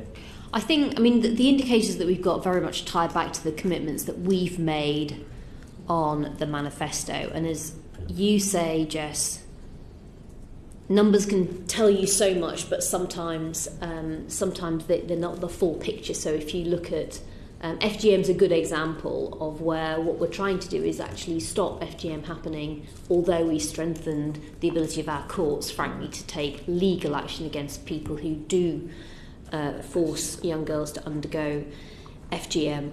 I'll take on board the points that you've made. As I said, I think formally it's about reflecting the progress we're making on our manifesto. But underneath that, of course, there are many other things that we're looking at around the granularity that we'll get on gender pay gap reporting going forward, the progress that we're seeing around representation on boards and in executive pipelines. And I think as this overall agenda continues to develop, we'll hopefully get better reporting and better metrics to measure our progress. So, I mean, of the things that you spoke of having ambition on, for example, we could have a KPI on the number of transport companies, the number of bus companies that have now fully moved to access. There's been, in fact, today the Supreme Court has ruled, I think, in favour of the disabled complainant, or you could have a target for increasing representation in this place and in local councils, as you said. Those KPIs, when you talk about your ambition, whilst I completely agree with you on FGM, I think that when we seek out solely to have the convictions, we miss the point a little bit. But there are some KPIs that could be put in place for some of those ambitions. So my attitude on all of this is, I think whenever you're putting them in place, you've got to make sure there's a strategy behind it that's going to deliver on it. Otherwise, you're just simply measuring, but not changing things on the ground. The measurements that we've got are in relation to the strategies that we've got in place, and I hope that over the coming months that we can look at how we develop those strategies to be more effective. And I do think that we are going to be, as we expand our reporting on things like gender pay gap, I think we're going to open up the ability, dare I say, not just of government to look at data and metrics, but actually of civil society to also hold everybody's feet to the fire on progress as well. And indeed, I talked about, it was actually a high-level panel related meeting that I had in the department last Monday, and one of the parts that we discussed was how we can look at the different indexes that are being produced now in different sectors and start to see whether there's a smarter way that we can assess progress. What I want to see is us create an environment where it's a race to the top and where we really give credit to those companies that are going above and beyond the bare minimum, and we give credit to those organisations that are helping to drive innovation, which is why I think the research question is an important one. So I think, Jess, it's about having the whole architecture in place to really support progress across the board. And finally, GEO currently leads on women's and LGBT and T. When do we change from just saying LGBT? I get so confused with the and. Equality issues. What would do you think that there should be a government and an equality strategy for all protected characteristics? We work across the board, and of course we've identified some priorities, and anyone who suffers discrimination, that is an unacceptable situation. So, one instance is unacceptable. Set alongside that, I'd just simply say, if you prioritise everything, you prioritise nothing. So we try and make sure we're clear-cut about where we think we can make the biggest impact. But we work across a quite broad portfolio, as you know. And indeed, the issues change over time, so doing more work now on things like transgender, perhaps in the past, and as the LGBT agenda steadily moves on and we make more progress, there are the work that we do takes a different form really over time, and I think we're understanding ever more how important it is for us to work in schools. And help make sure that the young people coming out of our education system don't just know what they need to know to be successful, but also they have the skills and the understanding of relationships, for example, to be able to, be successful people as well as successful, hopefully, in their jobs. I think Philip wants a quick supplementary. Yes. You mentioned the gender pay gap and about holding people's feet to the fire. And obviously I would like to abide by your strictures at the start, Madam Chairman, about the gender pay gap and not what we can discuss. But as you're all for holding the people's feet to the fire, I just wondered if you could tell us what the gender pay gap was and the disability pay gap and the race pay gap was in the Government Equalities Office. Well, we don't have I don't have the disability and the race pay gap, but I do have the gender pay gap, Philip, and it's 5.9% in the DFE. Across the civil service more broadly, it's 13.6%. So, if we're sort of lecturing everybody else about the gender pay gap and everything, do you not think the government should get its own house in order first before it starts lecturing everybody else about these things? I think it is important that the public sector plays its role as an employer in reducing the gender pay gap. And when you look at the overall gender pay gap now, it's 18.1%, so it's the lowest on record. Across government, we're below that. But the Resolution Foundation work that came out recently shows that there's still some way to go, particularly for older women, and particularly for women who have left work and started a family. And I think one of the many things that I learned during my time at International Development is, I think if you're going to really make progress, sometimes you have to realise that there are transition moments in people's lives when they can come out of that change that they're going to go through, whether it's puberty, whether it's having your first child, whether it's going into the workplace for the first time, and they'll either come out on a good path, a great path, or a mediocre path, or a bad path. And if you can make sure that the policy work and the support around that point is well done, then you can disproportionately impact people's lives. And that's why I think on gender pay gap, what we're seeing is it's that transition for women going through their careers, and actually a much lower pay gap for girls and women up until that point, and then it's after that point of starting a family when it starts to open up. So I think what it's telling us, Philip, is that we're making some progress, but actually it's that moment of women starting a family that we particularly now need to focus in on. That means looking at flexible working, shared parental leave, it means looking at childcare, and, Philip, it also means making sure that men can play a full role in those transition moments as well. Why do you know the gender pay gap but not the race and disability pay gap in your department? I just don't have those statistics on me, Philip. I'm very happy to feed them back to the committee if I can get them within the department after this select committee meeting. I can, though, give you the percentage of our workforce who are disabled and BME, and that is 10% within the DFE and 9% across the civil service. And for BAME, it is 17% within the DFE, and across the civil service overall, it's 11%. I just don't have the pay data for those groups. Well, let me try and help you out, because the last figures that I've got available for this showed that the Government Equalities Office paid white people on average £2,676 more than people from an ethnic minority. And the last figures I've got here had that they paid non-disabled people £3,667 on average more than disabled people. Isn't that a pretty shameful record for the Government Equalities Office? I think it simply, as much as anything else, shows that we do have diverse teams. They are in different roles. Your point in relation to pay, I think, is demonstrating that actually once you've got the data, you can start to investigate why the data is what it is, which is why we put such a premium on equalities and transparency, because actually it's having those conversations that gets inequalities tackled. Well, if you could provide us with the up-to-date information and the reasons why, that would be very helpful. And just finally, Madam Chairman, you also, in answer to Jess, said about discrimination and that one person suffering discrimination was one too many, I think that you said.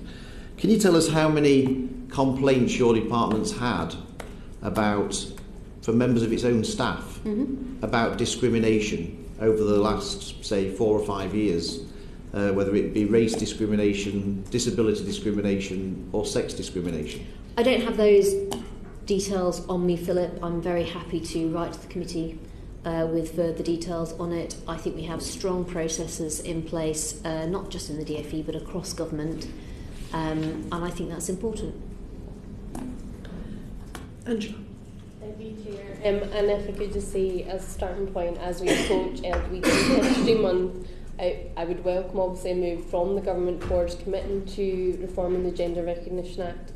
But moving towards civil society, what support or mechanisms have been established to ensure that civil society stakeholders can obviously engage with the government on equalities issues, and how effective would you say this has been to date?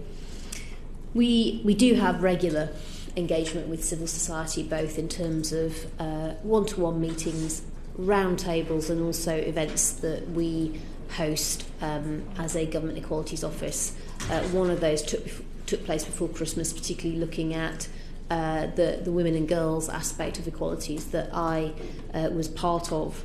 Of course, ministers, including myself, have regular meetings as well. I saw the Terence Higgins Trust, for example, last week as part of this role. So I think all of those relationships are important. I feel we have a very good relationship actually with civil society, and from my perspective, I talked about, Jess talked about legislation and the role that can play in advancing this overall agenda, but I think alongside that is changing attitudes often and improving awareness and understanding as a way of doing that. And I think civil society has a really vital role to play in that whole arena. And I'll never forget the work that the girls from Bristol did, Integrate Bristol. I think their civil society organisation was called around FGM, and it managed to really transform the FGM agenda and turbocharge it up the political agenda, and they did an amazing job. So civil society is, I think, absolutely critical on all of this. Okay, and your assessment of the current capacity, or rather the current capacity of civil society organisations to do this work, can you give us also some examples of how this has been done, other than the example that you've given in Parliament to date? I actually think one of there's loads of reasons why I am proud to be British, but one of them is our civil society and the myriad of work that people do all over our country, generally on a volunteer basis, to make their communities a bit better, and a lot better in many cases, and to be a voice often for people who don't have a voice, and to speak up for the issues that they face. We work with many organisations, with Government Equalities Office, but also with DfE. So, for example, if you looked at the grants that we announced earlier at the end of last year in relation to tackling LGBT and just generally homophobic and transgender bullying, for example, one of those organisations was Stonewall, but there are many that we work with on this agenda. I said I met up with the Terence Higgins Trust last week, and I'd like to say actually a very big public thank you to all of them, because the work that they do is vital in opening up, I think, a public attitude for change that can really improve people's lives. Okay, now moving towards the Equality Act itself, what steps are you taking or are you planning to take as the Minister for Women and Equalities to assess and improve the effectiveness of the Equality Act and the public sector equality duty in practice? Mm-hmm. Well, I think broadly our sense is, obviously the last formal review of the Act took place in July 2015. I think our sense is the Act is working satisfactorily and as Parliament intended when it was passed. It's obviously enforced, you just saw the EHRC prior to me coming to the committee. It's obviously enforced through actions by not just individuals but by the EHRC, and they play a role often on some of those more strategic and important cases that come out.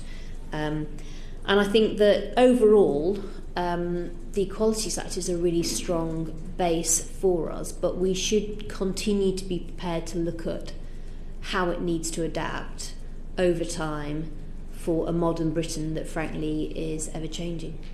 Yeah, I think some people would argue already the Equality Act is somewhat outdated, so what priorities does the GEO give to the enforcement activity to reduce discrimination as opposed to awareness raising and voluntary progress? Well, of course, the Act itself provides a really strong legal basis to allow people themselves, frankly, to make sure their rights are upheld. And of course, the EHRC, as I've said, doesn't just often take forward cases, but it plays a strong role in making sure that, for example, employers understand what they need to be doing. I would also just point, Chair, to the fact that, on some of the sometimes we've put in place legislation, for example, around flexible leave in relation to maternity and paternity, and sometimes I think part of the next step is to make sure that companies understand that legislation is there, that for those people who want it, it is indeed available. But then secondarily, yes, to make sure that perhaps people who are less aware of their ability to use those advantages that the legislation has brought through, that they're actually aware of them and able to take them up. And at the moment, for example, you still see principally women obviously taking advantage of the maternity and paternity leave, less so men. But I would like to see a lot more men looking at taking advantage of the legal framework we've now given them to, obviously be very involved in that most important, very early part of their child's life. And I think it's not just good for men and good for the child. We know that. It's also, I think you can easily see the evidence that shows that this kind of flexible working is better for employees as well. Okay, so just coming back finally to the EHRC, are you content with the way it's discharging its responsibilities in relation to enforcement activity? Yes, I think that it does an important job. Obviously, it's independent of government, but I think it plays an important role, and I believe that it's discharging its duty effectively, although you can't per se measure it purely on the number of cases it takes on, because, as I've said, a lot of it is also about making sure that the environment changes so that those cases don't have to be brought in the first place. Okay. Gavin.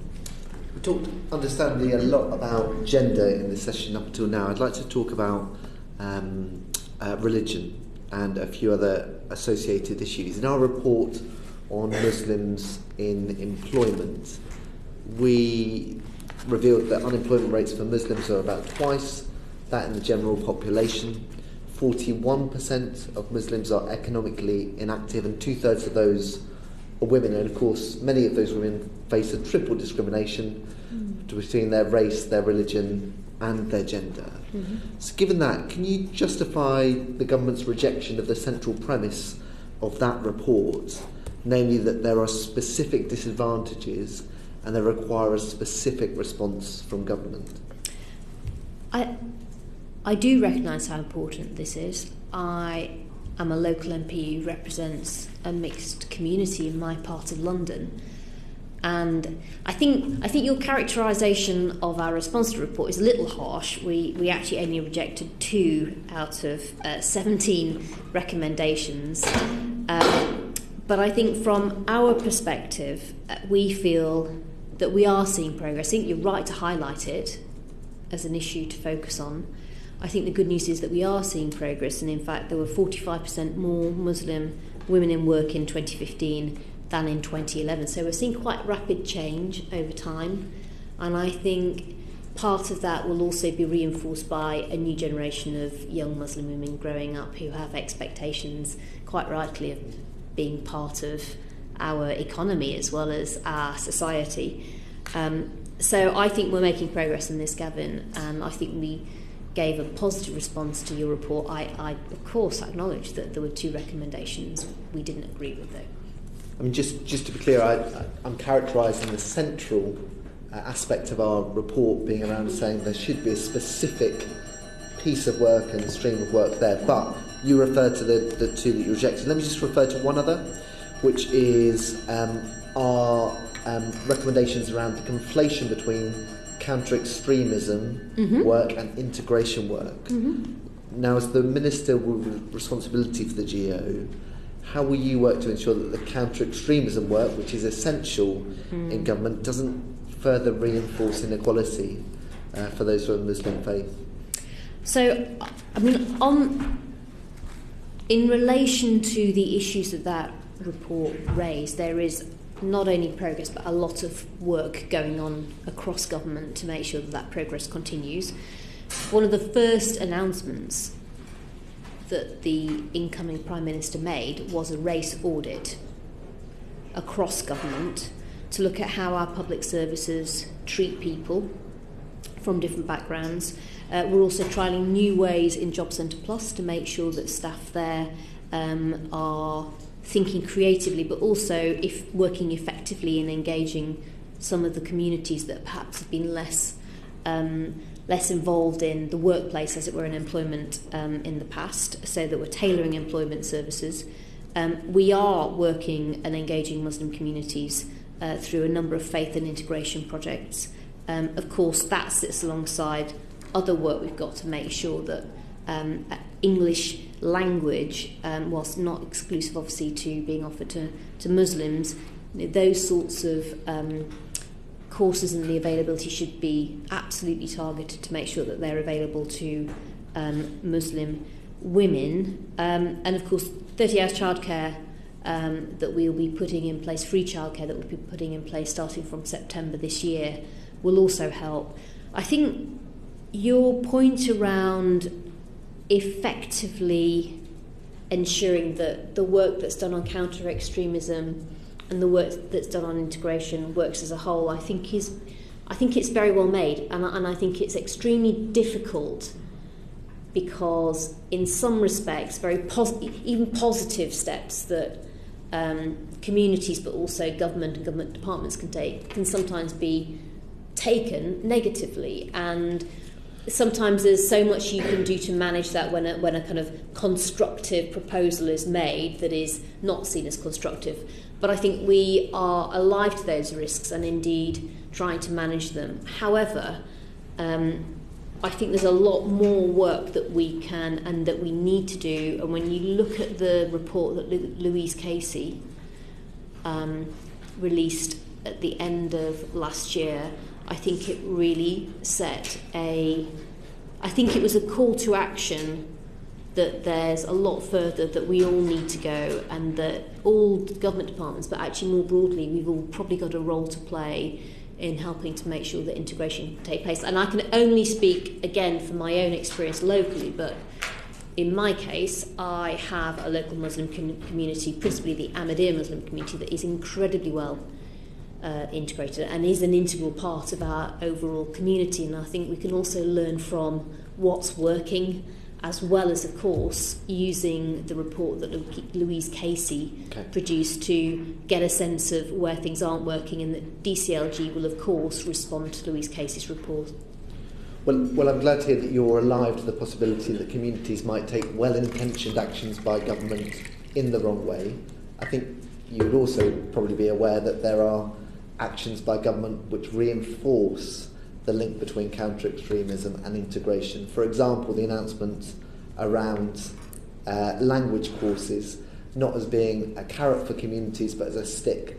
And I think there's much concern around that, but I do accept your point there. Just lastly, and briefly, Chair, if I will, on a separate matter, you're in an incredibly unique position in that you had such an influential role in negotiating the Sustainable Development Goals and now charged with domestic implementation in your own domestic department. Is it right that DFID should take responsibility for coordinating that work across Whitehall? Well, DFID is taking the lead, and I support that. I also want to see my team playing a key role in making sure that on the gender and equalities brief that we are absolutely making sure that we see progress implemented across government and, more importantly, on the ground in the UK in response to the Sustainable Development Goals. I think when you look at all of them, there's no doubt. I've been to many countries where people don't have even the most basic provision. I've been to many refugee camps where I see people who are in a fundamentally different and far worse situation. I've done a lot of work in DFID to make sure that children were able to get into school even when they were nowhere near home, and in Lebanon or Jordan in the case of the Syrian children. I think we should, the point I'm trying to make, Gavin, sorry I'm taking too long, is that I think we should reflect on how much progress we have in the UK and the position that we're already in.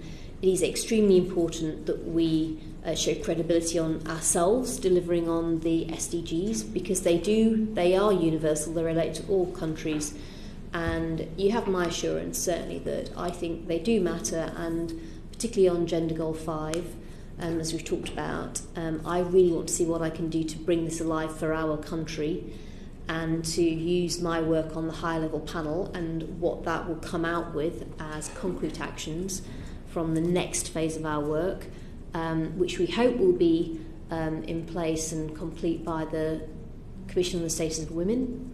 I think that's a real vehicle for making sure that we do pursue the SDGs in the UK. But in the meantime, of course, yes, it's DFID that is corralling those government departments on those goals, and I understand it will be putting a report out on that shortly. Just picking up what you said earlier regarding schools and sex ed in schools, we're very glad that you recognised in your response that sexual violence and sexual harassment in schools is widespread and seems to be rising, actually. However, all the evidence submitted to the inquiry demonstrated that leaving schools to tackle it in their own way on a voluntary basis is not working, which is why we recommended the statutory duty. Do you have confidence in this voluntary approach? In the what approach? In the voluntary approach, in the codes of practice. Will it be more effective in the past than it has been to date? So basically, where are the KPIs to ensure that this is actually having an impact?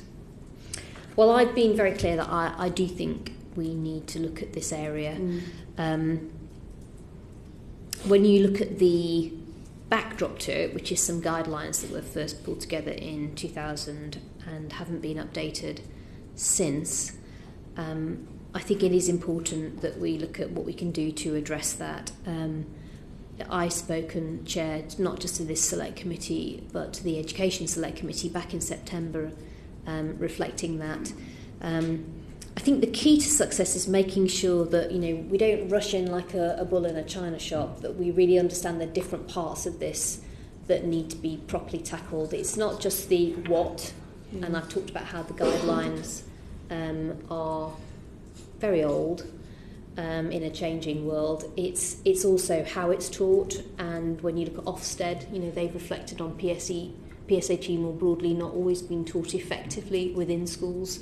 And you raised the point around where it should be taught, which I think also is, an obvious question that people raise, given this subject really matters. So I know that my Minister of State, Edward Timpson, in the Children and Social Work Bill, was clear that we're actively looking at this. We want to make sure that as an overall approach that we get it right.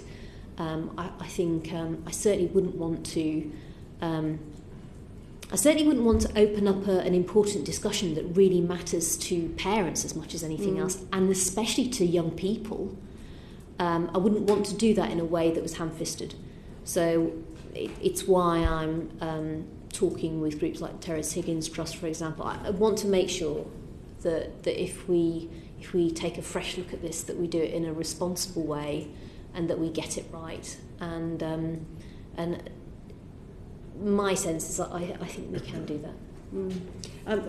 Just to go further with that, but how does the advisory group hold the schools accountable to the high standards of diligence that will be required of them, that you require? I suppose it's how we're going to see the effects.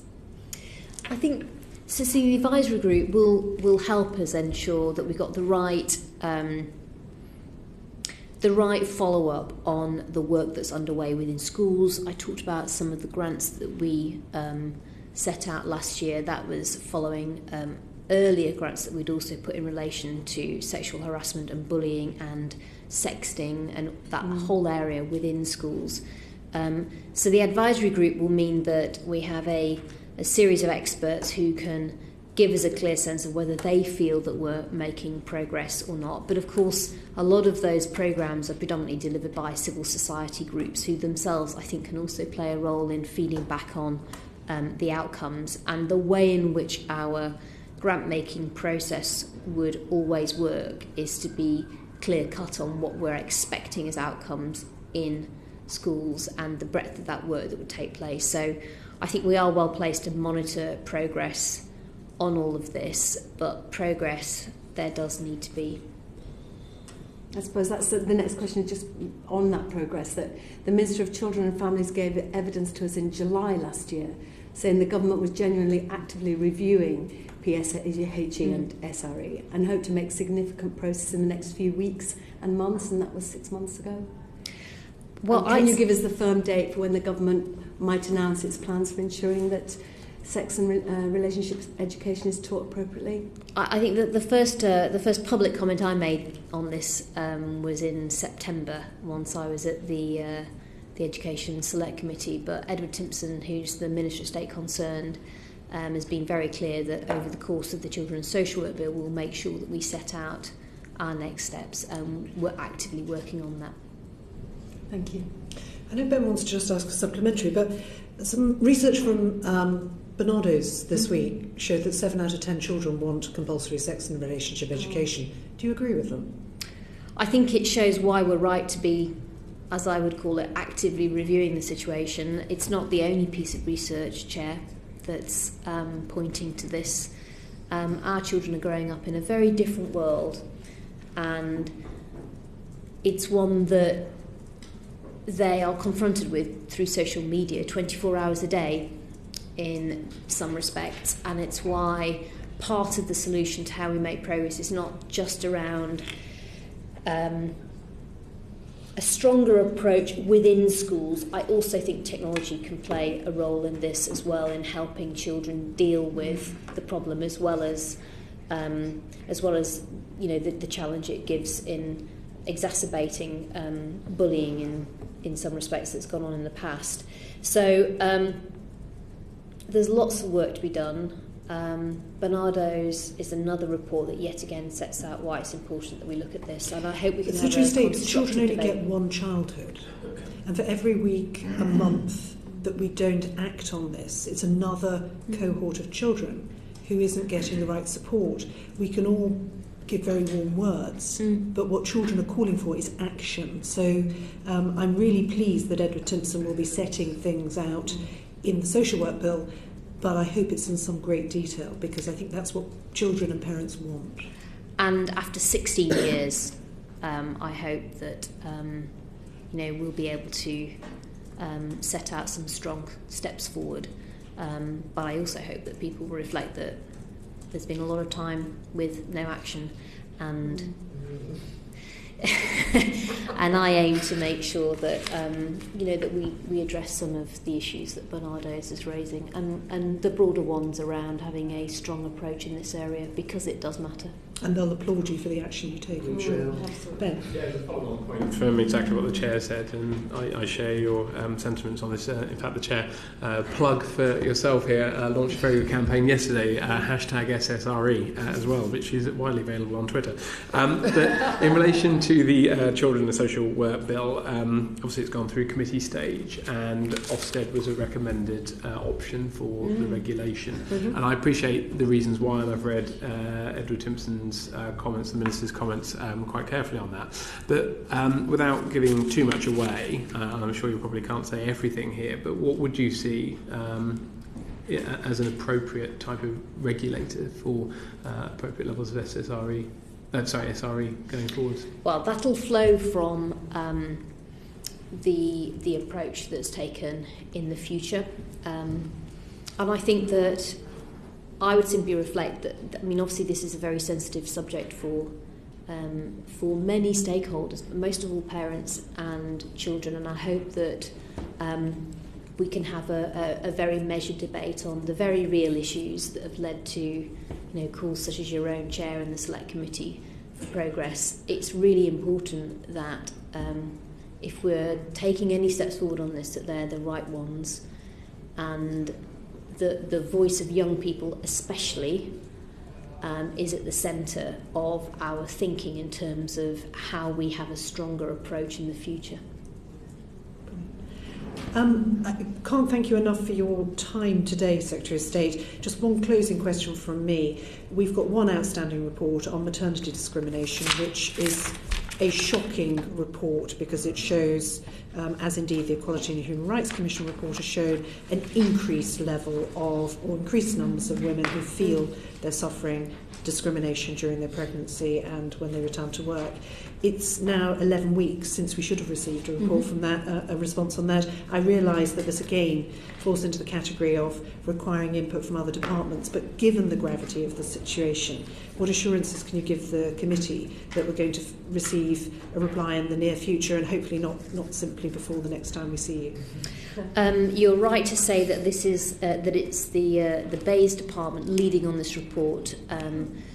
They tell me the latest information. They said that they will issue a response in the next few days. That's incredibly helpful. It and also I, helps of course, members Chair, of staff to plan will their time. endeavour to make sure that is delivered on. Secretary of State, we're very grateful for that, and we're very grateful for your time and the amount of time that you've spent with us this morning. It's incredibly helpful to hear your thoughts. Thank you very much. Thank you for having me. We're now going to have a very short private session, so if I could ask members who are sitting... The Thatcher Room. The proceeding is currently in private. The proceeding has ended.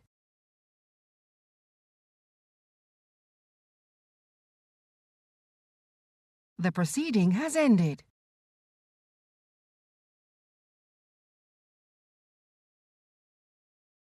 The proceeding has ended.